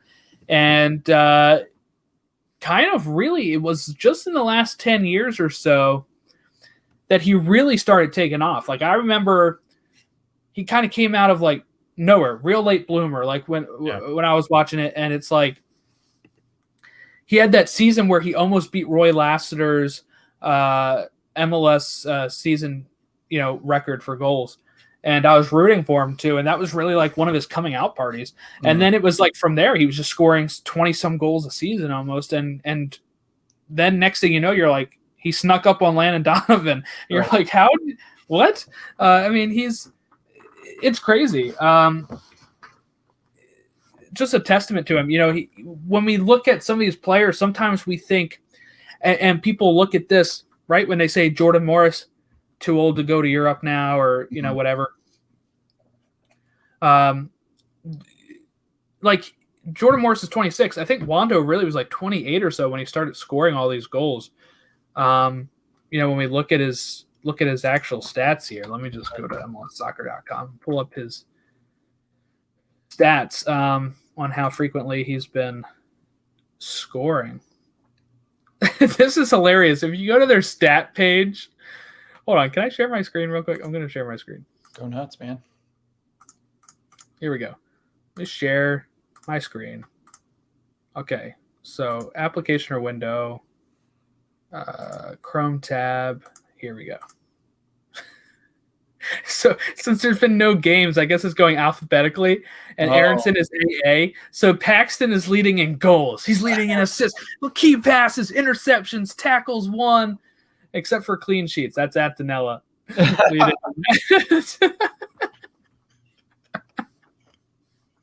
That's a solid thing. I love it. Like MLS has got a really good website. Like it really did. They did a nice job, whoever redeveloped it. But like, there's still some things they're trying to work out. And one of them the other day was like, it had like somebody in that was listed at like, they were like 99 feet tall. Oh, that's hilarious. That's a big defender. So I don't remember who it was, but yeah, MLS has some bugs that they're trying to fix out. But I really do like the new website. Like it's so nice. Like I like the feed that you can get to. So like you can see, play by play, you got stats, you got videos, you got ball, like progression stuff on some of it, shooting breakdowns, passing breakdown. It's really nice. I really enjoy it. So it's very, very interesting. It's got nice charts, expected goals. I know Jordan's a big fan of expected goals. You want to know their expected goals? They're kind of atrocious. It's points today for these. Yeah, and then 0.2 for San Jose. That's brutal. How much was it for San Jose or Houston? Houston was 0.7. So wow. Yeah, because I mean, just the number of shots that they get on goal. It really looks. I hate those graphics so much. Take them off. I know that they make money, but take them off. I still don't understand expected goals. Expected goals are the goals that are supposed to go in based on the mathematics of where it's shot from. I understand that, but I mean, like, I don't get. It doesn't tell you anything. It tells you how many were supposed to go in. Yeah, 0.7. How does that make any sense? It's the math, though. Like, it's not it's the math of actually, like, if you have like 5 shots and it was like very little expectancy to go in, it's going to take the average down. Yeah. Okay. So here it is. Here's Wondolowski's stats. Let me share this. This will be fun. Let me share this real quick. Oh, you mean like the progression of goals that he scores? Yeah. Over the time? Yep. Let's go ahead and take a look at Chris Wondolowski's. All right. So if we look, like I said, it's about 11 years ago, 10 years ago. 2010, 26 goals. This was the season he almost beat Roy Lassiter's, which had 27 goals, right? Before that, 0 in 2009, 3 for Dynamo in 2009, 1 for Dynamo in 2008, 3 for Dynamo in 07, 4 for Dynamo in 06, 0 for San Jose in 05. Then you get 26, 30, 31, 29, 26. Oh, this game started. Hold on. Sorry. I am so bad at this. Where's 27? Here's 2012. So that's where he almost broke the record. He tied it. But if you look at goals, 1 in 06, 1 in 07, 2 in 2009, 18 in 2010, 16 in 2011, 27, 11, 14, 16, 12, 13, 10, 15, 7. And it lead it up to 163. Right. Just like that. Just so consistent after he hit that original number of like once he got close to 27, and we've kicked off. We're about 15 seconds into the second half now. Wow, San Jose actually looked like a soccer team just now. That's the first time they really had a lot going forward. That was a good build-up. Yeah, it was. They had one other instance of that near the end of the first half. Yeah, that was really nice though. Nice carry up the field. One thing I was like, what is he doing? I thought he just handed it. What was he doing? No, the one thing that they did point out, which you can kind of see if you watch, Remedi, who's playing that defensive mid, was really having a really tough time keeping up with some of those the central midfielders for Houston in the first half, which is why Memo and them got loose, why Fafa got loose a couple times, was because Remedi, there's just so much space, and that's a big issue when you don't have shutdown defenders in that back line or in that holding mid, is who's going to stop them. So look, there's a reason why Atlanta let him go, right? I mean, there's going to be those circumstances at times where one of those teams is going to think that they didn't have a player, right? And they're going to let him go. You can look at it like Wondolowski, like we were just talking about. He was at San Jose. They moved to Houston. He's at Houston. He scores like 4 goals total for Houston. Then San Jose comes in and they're like, we'll send you back there. And then a year or two later, he's scoring 27, 12, 10. And you're like, oh. But other times, you're going to be on the end where the team that sold the player or traded the player was the correct move. And maybe that's the case with Remedi. We don't know. Right. Is Judson not healthy, or is he just not? Was who? Judson. Is he not healthy, or is he just not playing? Oh, I don't know. Because that's their normal number. I mean, that's their number 6. I know that I think he's getting up there a little bit in age, but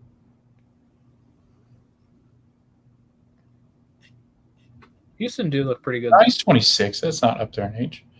Why did I think he was getting older? Maybe he's just not healthy. Yeah, geez, if 26 is up there in age, then I'm really up there in age. Yeah, you're old, man. But it's a weird league, though. Once you hit 30, you're kind of considered like you're old news. It's really weird. It's a weird, like. What happens when you're 38? Then I guess I don't know. That was not good at all. Shofis just kicked it right into the shins of the defender. Oh, yeah, I just saw that. Yeah. Oh, that was not good. That's not what you pay money for. Fafa's made some really good runs. He's been good today. Yeah.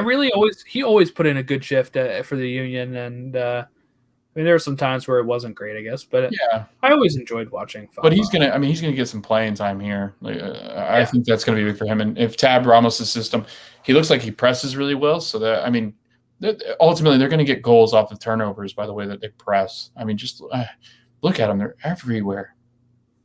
Right. I mean, they've got 4 guys up front just pressing nonstop. There's Pasher again. He's looked really good too. I keep hearing Patrick say that. Oh, that was close. Oh, it was really. It was close, yeah. It was Joe Corona. Hey, he was the one that was picked by Austin, and then they were like, he was like, never mind, I don't want to go there, and then he went. And Houston. He wanted to go to one of the other Texas teams. Man, he almost bent that in. Wow. Gee. Yeah, it looks a lot closer on that replay than it originally looked, actually. Mm-hmm. Yeah, because usually the other one looks like it's okay, it wasn't close, but that one made it look like it was really close. The one that was behind the net a little bit. See, there they are again. Turnover. It's Remedi again, too, isn't it? Yeah. Oh, no call there? There we go. Yeah. CONCACAF. I love yelling CONCACAF. Fight, fight, fight. So I got a question for you. You think that the guys that come over from South America come to MLS, and I know it's a physical league, but like it's not anything like their chippy the leagues down there. Do you think that they come up here? No. Are you serious? Oh, is that gonna be a red? That's got to be red. You can't do that. You can't kick out at somebody. He didn't make contact, so maybe he didn't. Man, I don't think that matters. That's got to be red. Send him packing. You can't do that. That was dirty. They can always VAR it too. Really? I guess. Yellow? I guess you justify and say, well, he didn't make contact with him. That's ridiculous. They said that he's had those little spurts at times too, from stuff that I've read about him. Getting frustrated. He gets mad. Yeah, I guess we're not going to review it. I guess you could make it yellow. For me, I'd be like, look. You just intent. It was the intent. It was the intent, right, for me. Yeah. That's what a red card is. It's the intent to hurt an opposing player. At times, it can be red without intent. But when you're intentionally trying to hurt somebody, that's a little more of an area. Let us know if anybody watching, if you think that was red worthy or yellow worthy. Let us know, because I tend to think red. I guess you could maybe say he could have played it off a bit of, I was just falling and trying to catch myself. But you can see him clearly do it. Yeah. Is that him again? Oh, it's Remedi. He's been bad too. Yep. He's had some horrible tackles that he's lucky that's not his second. Yeah, he looks. Cards are starting to come out tonight, though, man.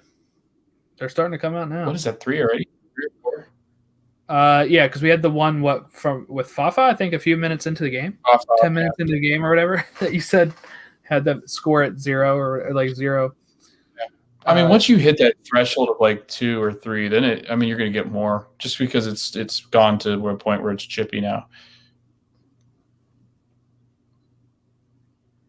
But what was your question about players coming over here? No, I was just asking, like, do you think that, and it was kind of in that same suit, do you think that the guys that come over here from South America expect it to be more of a physical game and they come in more of like a hothead, but then the MLS guys are kind of like, what are you doing? Like, it's not really what we do here. I don't know. I don't think, not that I know of. I was going to say, it is a physical league here as well. I'd say it's more physical than probably some of the South American leagues, but the South American leagues are going to be a lot more like, or Central American, stereotypically is a lot more like diving. Yeah. But so there might be little contact there. This, you're going to get a lot of contact, but sometimes you're not going to get the call, and that's what'll change some of that approach and stuff. And Europeans, when they come over here, are actually shocked by with how physical it is. Yeah. Yeah, no, I knew that. I knew that the Europeans come over and go. That's what takes them. That's why Gonzalo Higuain and guys like that are like, whoa. They're expecting laying on the beaches and relaxing.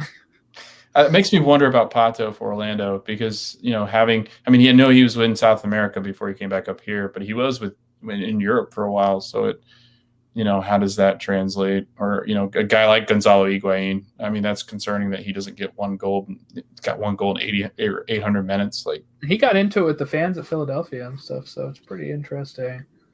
Ooh, that's close. Oof. That was a dive, it looked like. Why does this ask me to say it? There goes Fata. Started trying to get the pregame of the Minnesota game up on my TV, and it's like asking me to sign in again for the millionth time. This is getting intense, man. This is physical. What time did you say that game was? It actually kicks off at 9:55. So this game should be close to over. It'll be wrapped up by then. What's the time right now on 54. the clock? 54. So 35 minutes. Oh yeah, so we're actually going to not be done in time. Well, that's why I'm glad I'm getting it done. I'm getting it up on the TV as well here. I was going to say I'm going to put it on one of the screens. Oh, why is the sound on? Ah! Sorry. I muted my TV earlier. I don't know why it's... Why are you doing that to me?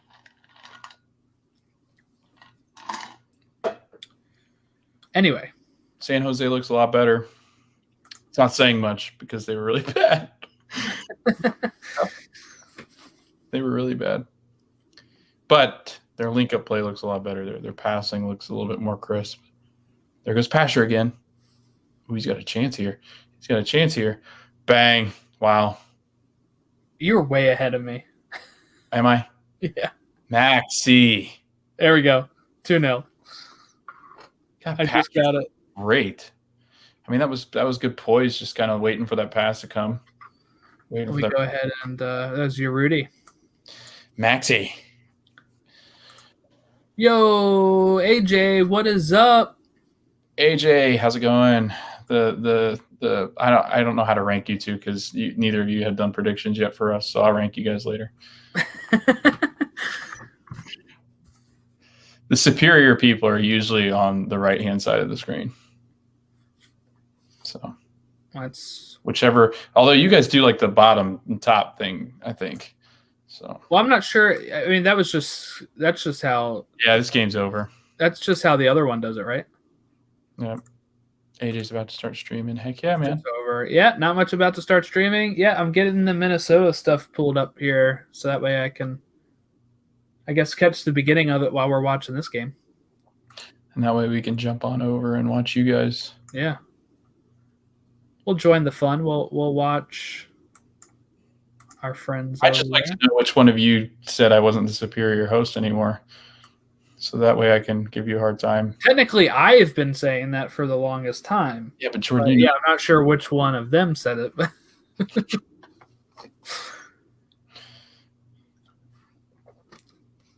neither of our predictions were right about this game, though. No. San Jose's not looked good. AJ, if you're still here, and Jack, what setup are you guys using for your stream? Are you guys using StreamYard, or are you going like Restream or something else? Because I really love this setup. Man, I feel so professional when we're throwing up like our... Let me do it one more time. Ready? Here we go. Western prediction. Bang. Don't show them that again. They're just going to give me a hard time again. Look who's got your back. It's your boy, Jordan. There they are again. Houston pressing. I've been really impressed. Is that a pun? No. You're impressed? Oh. They're pressing? Sorry. Pico pulling up some speed here, man. Oh, there you go. Yeah, I'm way behind. Yeah. 10 seconds forward? Maybe? Yeah. What time does it say on your screen right now? 15, 38, or 57, 39, or 29, 30, 31, 32. Where are you at? 7:30. I'm now like further ahead than you, I guess. Did you go backwards? I did. I went forward. Go forward. Okay. I'm at 57:53. All right, hold on. I'll tell you what I'm at. 57:56. I'm at 52, so I'm like 4 seconds behind you. Okay. That's fine. Yeah, so, I mean, overall, looking at the guys that have played, I haven't been real impressed with Showfeast besides his errant kick of trying to hit that defender after. But even that, the form wasn't good. I mean, he kind of looked like half-heartedly, like, I'm going to do a little kick here. I've not been – like, Jackson Yule's kind of been in that same situation he was with the U.S. team where he kind of I mean, there's not much link play with him. He doesn't pass it extremely well. He's kind of struggled at times. I guess if I had to pick a man of the match for them, the Luciano, that right back that came in for Taylor Thompson, he's been Tommy Thompson. Sorry. I got Taylor Twellman stuck in my head. Yeah, you got the Twellman on the brain. Yeah, I've been binge watching his stuff, so it's been stuck in my head. But right now, I mean, that's who's been, at least for me, who's been the best player. I say the concern for me has been Eric Remedi. If that's what they're going to have to rely on in the midfield there, it could be a really long season. Well, not the best choice there, I think. I think he could have made the pass. Yeah. Here he comes. Chris Wondolowski. Let's put up that one more time. Look at that dad out there. There we go. Dad bod. 163 goals, 367 matches. I need that dad bod, man. Pretty sure we got dad bods, I would think. That's right. There's Salinas. Shea Salinas. He's been around a while. Yeah, so this new Wondolowski guy, where's he coming from? He juniors. I don't know the answer to that actually. I don't know his hometown. But here he comes. He's walking on. Why you are alone? Yeah, I don't know what that meant, so I did not put it on the screen. You'll never walk alone on this podcast. Yeah. The good thing about it is if nobody's watching, then at least Jordan's there with me. Yeah, we're never alone. It's always one of us. We're watching. Oh, yeah, here comes the pregame on. They're showing Lumen Field over on Fox Sports. Is Jackson on there? Our boy Jackson? No, not on Fox Sports. Come on, put him on. Yeah, I think Stu's got the game tonight. Look at this. Rui Diaz, 42 goals in 63 matches. I think sometimes we just forget how good Rui Diaz has been this season. Jordan, I was listening back to the preview because I was just interested to hear us again in like kind of our predictions and stuff. You wanted to hear yourself drink water is what you're saying. But I was listening back, and it's funny because whenever you said a Portuguese name or something like that, you would always, like when you're comparing it to England, you always say Wolves, and I'm like, it's because they have so many Portuguese guys, isn't it? Because you've got the Portuguese connection with Wolves, but you said it about, I forget who it was, who you're making the comparison to, because it was like Champions League or something like that. Oh, I don't know. But it was just funny to me. I was like, it's funny that he picked Wolves because they're like known for the Portugal connection. Right. Maybe that was a subconscious thing. Yeah. I like that name, Taha.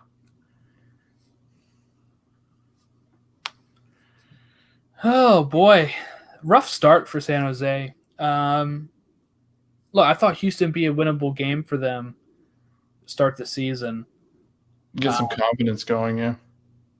And look, San Jose came quickly up the ranks last season. They were kind of down, kind of came up fast. So it's not like a death nail to them or anything. It's the first game of the season in a long 34-game season. But they just haven't looked up to it. Houston has. Houston's looked really good. I can already give out my man of the match. What are you going with? I'm going with Pasher. He's looked great. Is that him down now too? I don't know. I can't see. Go back to the guy. Come on. Camera guy. No. Who is that?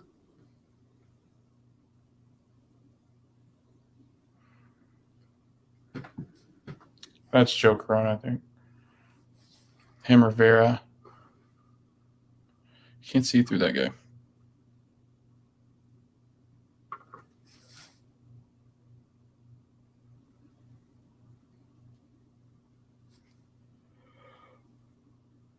Get him the sponsored drink. There you go. It's got the sponsored body drink, whatever that one's called. It's Joe Corona.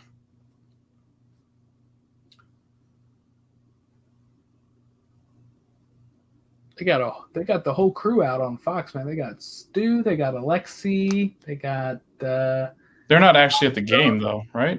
No. And they have chart trailing yet. Yeah, they have everybody there. Maurice Adu.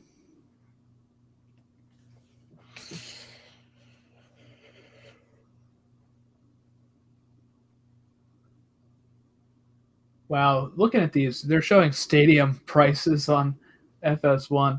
The new stadiums: Austin 260 million, Cincinnati 250 million, Columbus 310 million for their. I was just saying Columbus is the most impressive of them all, anyway. Yeah, like that thing looks immaculate. Well, apparently Austin's is actually like some people said it's like pretty much like the like the pop-up ones, like you said, Miami. But they had to put some effort into it because it's $200 some million. But my thing is it just doesn't look like it has much of a concourse. Like, you know, how the real nice stadium have good concourses. Like, freaking Columbus is going to have like a beer garden and like movie theaters and weird stuff. Like, I don't know. I'm making stuff at this point, but they had way more impressive things adding into their stadium than Austin did. You know what's funny is as soon as this FS1 cover started, everybody left. Yeah. They're like, let's go to the better game of the night. Well, I was going to say it is a rough game to try to. It is. Yeah, it is. Yeah. Oh, like we could have done the other one, but I'm not sure who would all listen in a primetime game. Yeah. And also I was thinking like, you know, I was already talking with Jack and AJ when I was telling them we were looking at this one and stuff, and then they said they were looking at that one. So I was like, I don't want to like do that one then. Yeah.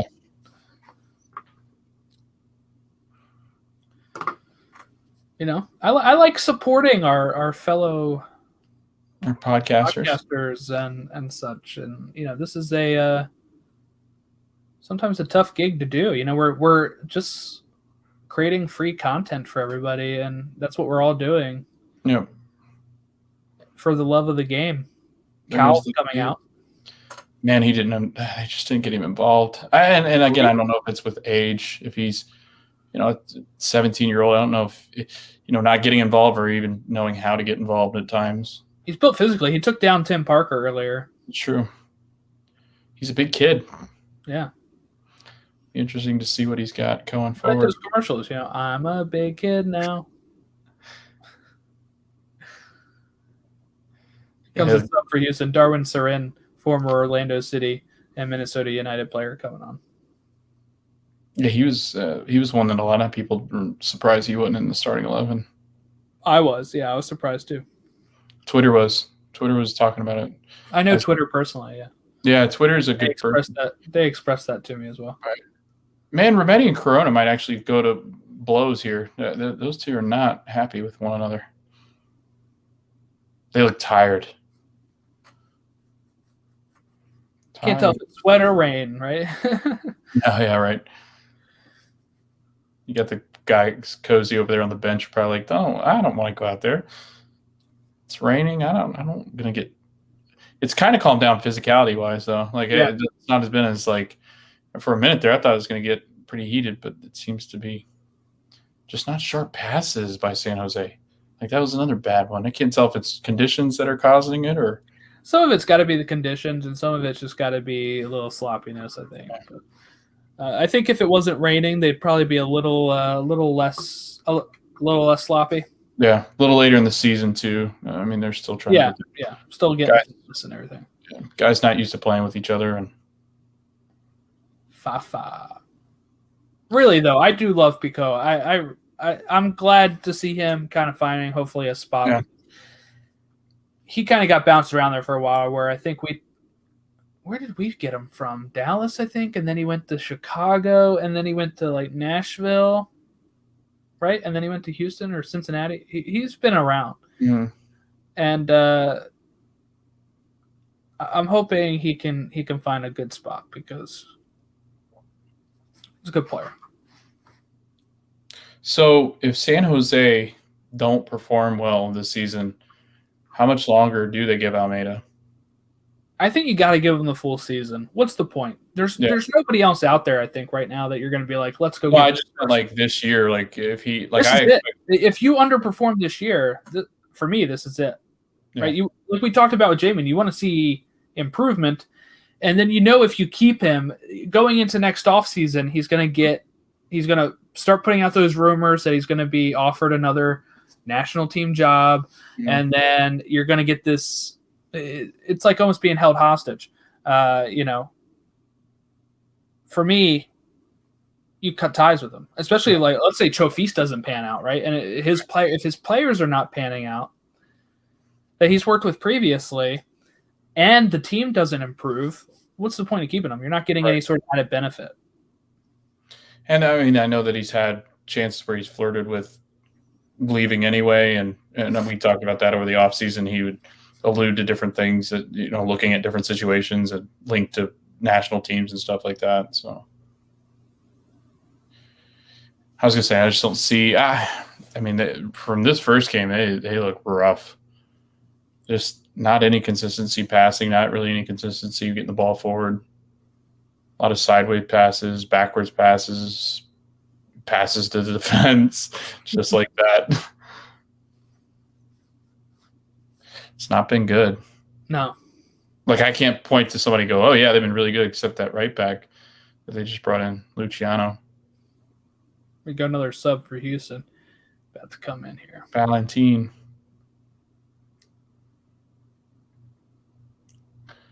I'd like to see them get a goal. It'd be really great if Wando could get a goal here to really put the pressure on Houston and, just kind of create a little bit more intrigue in these final 20 minutes that we have here.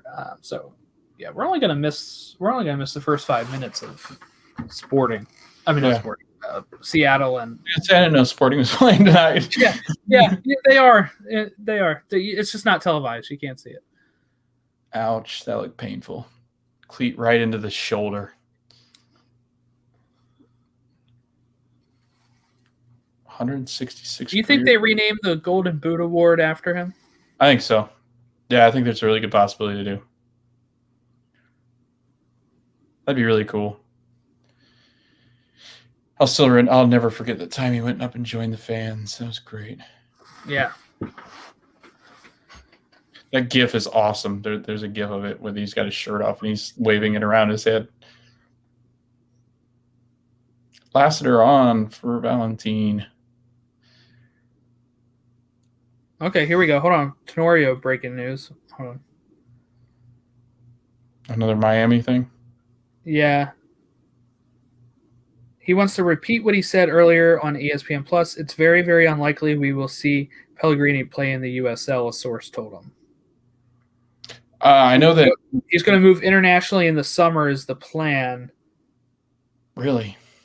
Mm-hmm. A solution that was the most palatable for the players. So he'll move to USL, train with them, I guess, and then they'll sell him in the, they'll make the move in the summer when the window opens. And wow, that was a great play by Houston here. Didn't convert it, but it was really nice. They look good. That was Pasher again, wasn't it? No, Ariel Lassiter. Yeah, Lassiter. Yeah.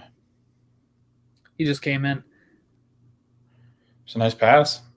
And I like Urruti, too. He's kind of been a player that's bounced around a few teams as well. Never really finding like that form he had at Dallas at times. But I think he can fit in to this team pretty good. You talked about consistency with him being the issue. How consistent can he be as a goal scorer?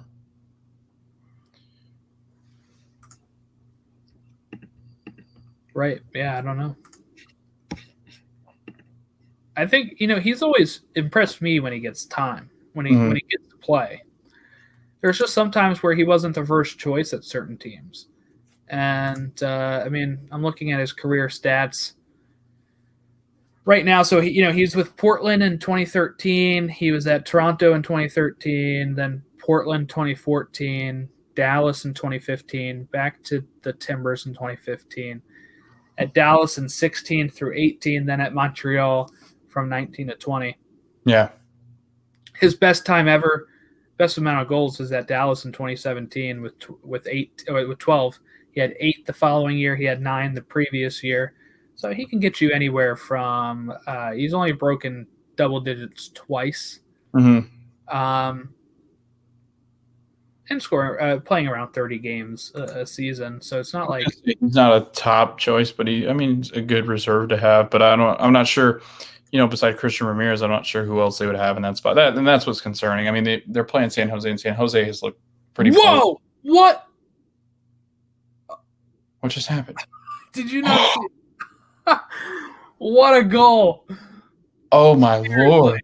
What a goal by Marie, if that's how you actually say it. Wow.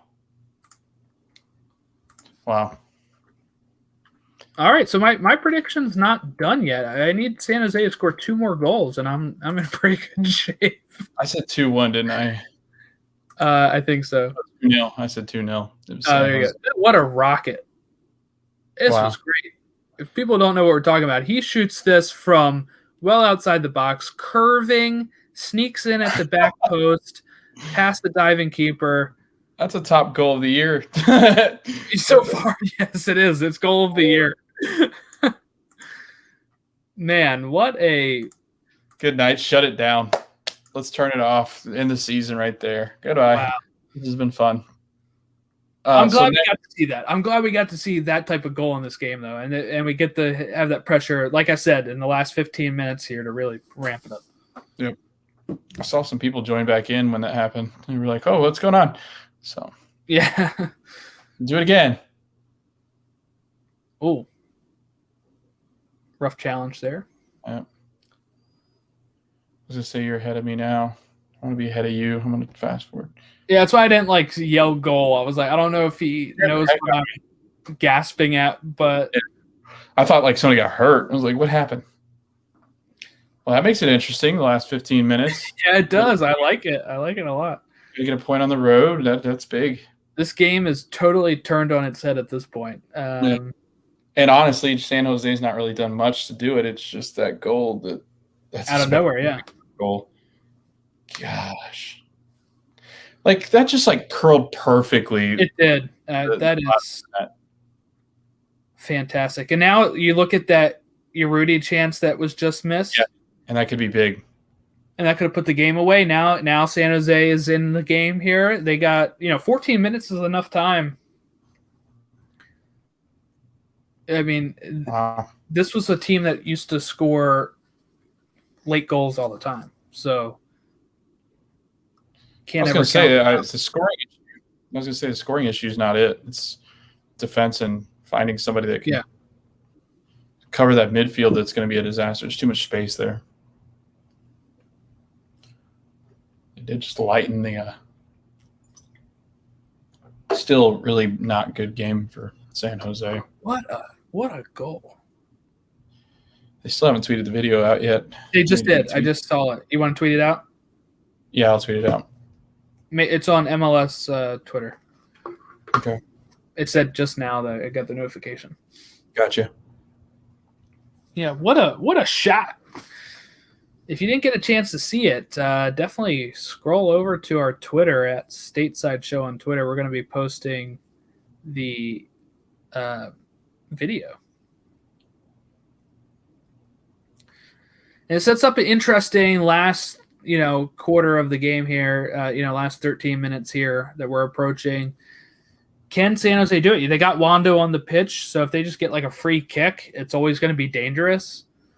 And creating that goal out of nothing would be very that would make me very nervous, Logan, if I was a Houston fan, just seeing that goal go in, because if any of those players can replicate that again from out of nowhere, it's going to be very, very scary, I guess, right? Because you're like, what if they pull that again? Or what if, it means they can score from anywhere. Yeah. No, what you said. I mean, that Max Urruti not finishing in a perfect spot that he's in. He turns and puts one right into the keeper's arms. He puts that anywhere else. It's a goal and insurance, and there's no way San Jose comes back from that. Now, I mean, they're chasing it, and Houston can get a little nervy, and if that's the case, then maybe San Jose grabs one back. You got Wondolowski out there just kind of goal hunting, so it's never a good sight to see. Wonder, what's going through the defense's mind as they're seeing him kind of wander through the defense, and maybe he gets a late goal here. That'd be great. Start of the season. Yeah, that'd be a great start to the season here. Man, I can't get over that goal. That was a really nice finish. So San Jose's actually controlled most of the possession now. They've got 57% possession over Houston's 42%. Yeah, Houston's been letting them in. Been letting them in right here. It's been, my stream just froze, but there we go. Ooh, man, Max has played really well. That was pretty close too. It was a nice save of Marchikowski. Are you at 79-12 here? 79-15, 79-16. Yep, that's what. Yeah, okay, so we're at the same exact time now. Awesome. Next time my stream froze, so that way you would catch up. Next time we'll be kind of more diligent about trying to stay on each other's. It'd be easy if we had a studio and we both did this together. Yeah. You want to fly up here every game? Okay, yeah, we'll do that.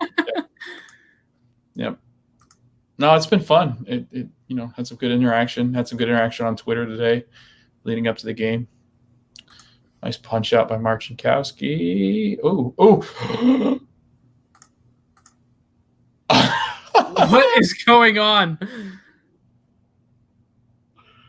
Marchikowski just took down three Houston attackers. Uridi's still hurt. Ouch. He land on his ankle. Play goes on. Feeling a Quakes goal right here. Jackson, you make the smart pass. That'd be huge after that save. Actually, that'd be pretty great. We're into the final 10 plus some stoppage. Yeah, I'm not expecting a lot of stoppage time. No, there hadn't been a whole lot of injuries or anything. A couple of yellow cards that needed some fixing. I guess Chofis probably slowed down. You get 2 minutes maybe, because after his attempted murder with his cleat. With every substitute, you're supposed to get an extra 30 seconds, but. And Wondolowski counts for 36 substitutes, doesn't he? So yeah, if you noticed from our Champions League game though, where we scored 4 goals in the second half and made 4 subs or whatever, and they added 0 time at all. I was like, okay, they're just letting them. Oh, the refs are like, we're getting out of here. This is we're getting out of here. What? Why? That's just not. I like how the replay camera picks up on the orange of the seats in it. Man, Marchikowski's lucky. Yep. Because I guess they would have been. Were they called offside or no? No. I was going to say because they were back. Offsides, or if it was although no, because the guy touched it, so maybe they were called back offsides. Because the guy touches it and he puts it up as if he was getting a free kick and then just kind of. Yeah, that's what I thought. But Marchikowski, I guess sometimes if they touch it, right, that'd be the change of play. That's what. Yeah. Confusing about it. Houston kind of starting to dominate the attack here again. They're starting to get some chances. Yep. That can help them put it away. I was going to say get the ball to Pasher and let him do his thing. Rudy looks really good. We're only about 3 minutes away from the kickoff of the other match too. So pretty good. Transitioning into the next one. I'm excited for the next one. It's going to be a good one. Yeah, game of the night. Mm-hmm. So this ended up a lot better, right? With that third goal really made it a lot more exciting. And oof, that's good defense. At least clearing it. Not good defense because if anybody would have put a ball or a head on the ball, yeah, could have had a free header right there. Yeah, free header. Brutal. There wasn't really anything behind him, so.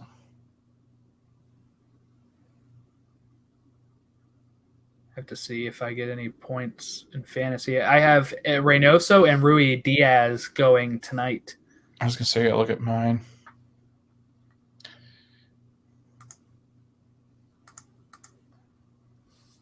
There we go, another corner for Houston. Cleared it. Wando. What a defender Wando can be, man. Yep. Who is this Wando guy? He's got some skills. Oh, he's loose. Go. No, he's on side. He's definitely on side. Wando! Oh no! Come on! What a save! What a save! Did he block that? I'm pretty sure he kicked that away. I have to see that again. No, Wando's walking away. No way. Did he miss that? Oh, he did miss it. Oh, yeah, he did. It takes a hop. It takes a really bad hop here.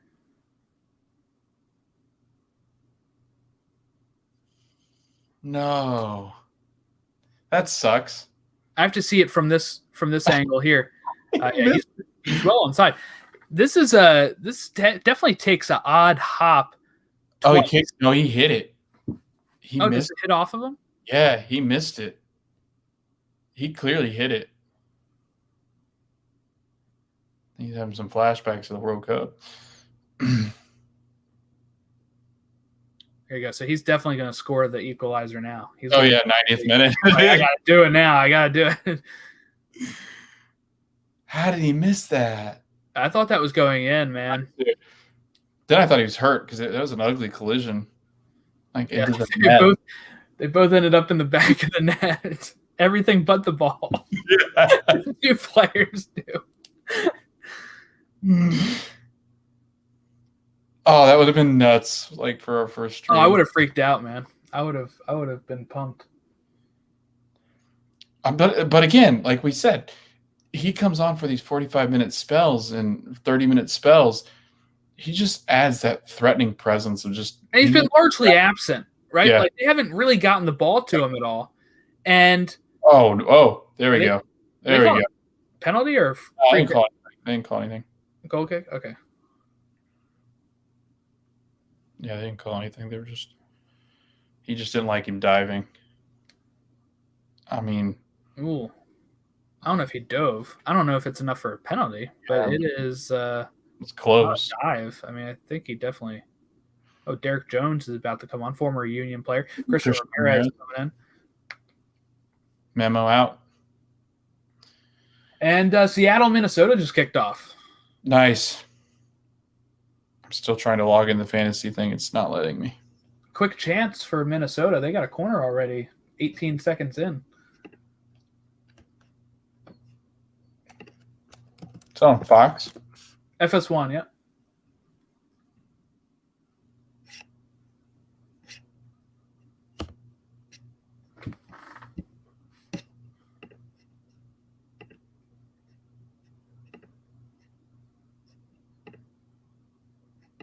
So your Rudy's out. Yeah, your Rudy's out in Memo. So they got a chance here, and it took a lot. I mean, they took out two of their best attacking players. You get an equalizer here. That's yellow. Oh, rough slide tackle there. Look, he wouldn't hire you. Been sent off. That's just not a good challenge. Is that Derek Jones? No, Andy Rios. No. Andy Rios. Jones is on for. When did Andy Rios come on? Was that just recent? Yeah, I guess so. Yeah, I don't remember him coming on. The Christian change and stuff. That's not the right. They got the wrong name up there. This Houston broadcast has been wrong. I feel like we've been better with our production. Like it said, second minute, Reynoso's down. Garcia. The Seattle players they pop off of that stadium. Oh yeah, I see Reynoso down too. Yeah.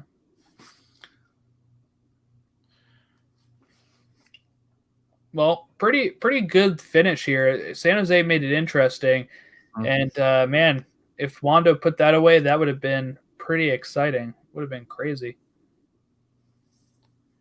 I can't believe he hit it and it didn't go in. Like all you had to do, I think, you just get a good touch on it at all, and it would have gone in. Yeah. But he kicked it sideways.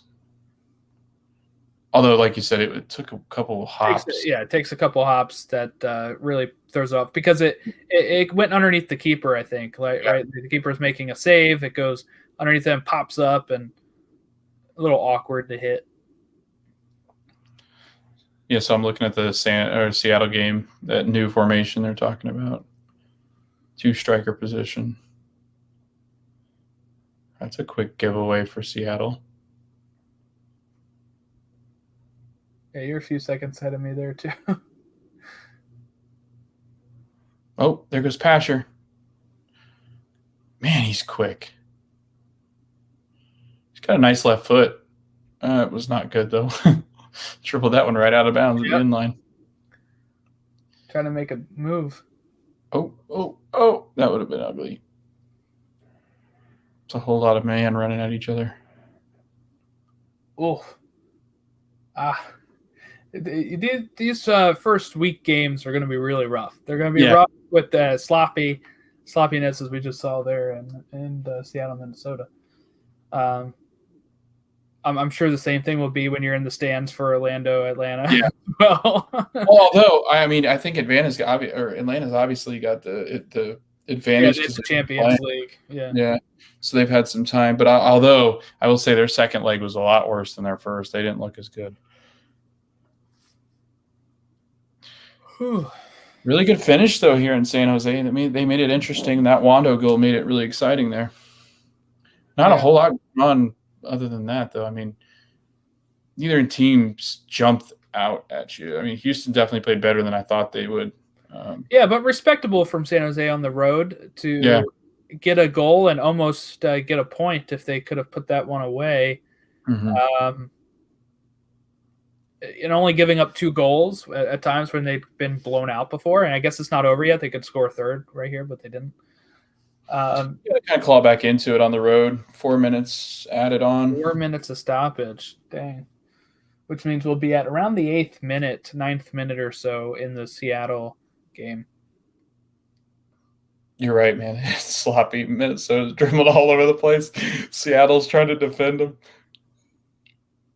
Yeah, we can't broadcast the game. I did get that question. That would be illegal. But we are talking about it right now. We are watching along together with it. And it is in the 91st minute. Houston leading 2-1 as it says on the bottom of my ticker here. Oop. Yeah, Houston's looked good. San Jose really hadn't looked good at all until the shot by Marie, and goal out of nowhere too. And then they had that other shot that Wando missed with the weird hop. But they have a shot. They got 3 minutes. Get the ball forward. If they can win a free kick and just whip it into the box, a good shot here. Seattle with a shot in their game. Anything's possible with Wando on the pitch, except finishing close touches.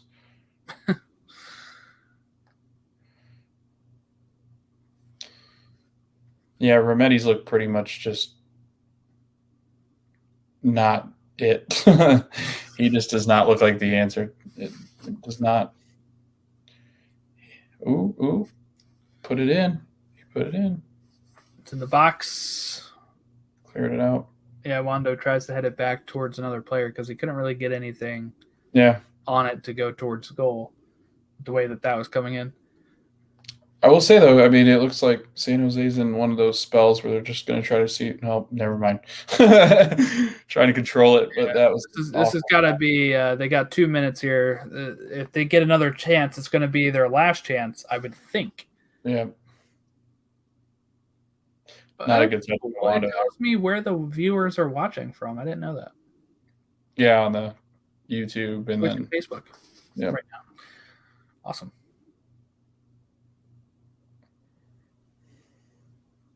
Oh, getting another. Looks like it's going to be a throw-in or a free kick go down there. So Houston's going to hold on to possession here with 1.5 minutes to go. This game's pretty much wrapped up here.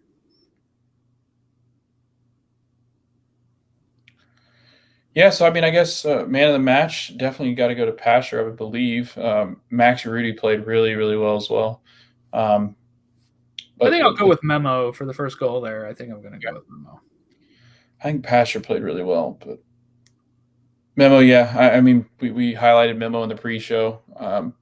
Really figured that, if Houston's going to play well this season and surprise people, it's got to be through Memo and creating in that midfield and getting good attacking chances and him creating big chances. So, another yellow.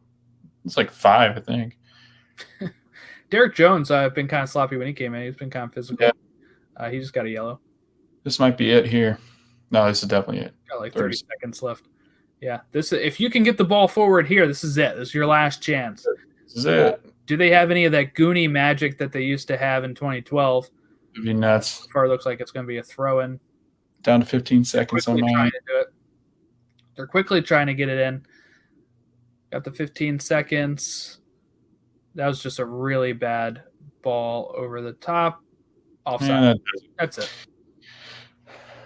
Yeah, so that was kind of fun at the end there with Wando about scaring everybody and about put one in. Yeah, pretty crazy first game. A little sloppy, right?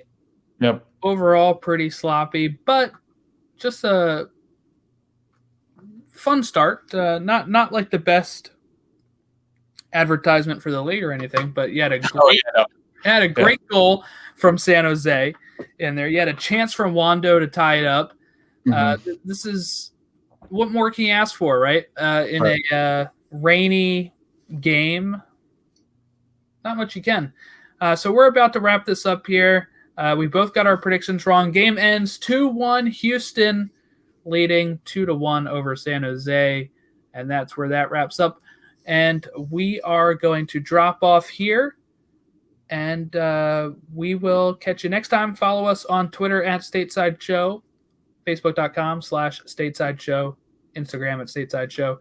We are a podcast as well, so we will be, talking about all of the first week action on our next episode, which will be early next week, and we'll preview the next weekend's action. So thank everybody for coming out and hanging out with us, watching this game, and we will catch you all next time.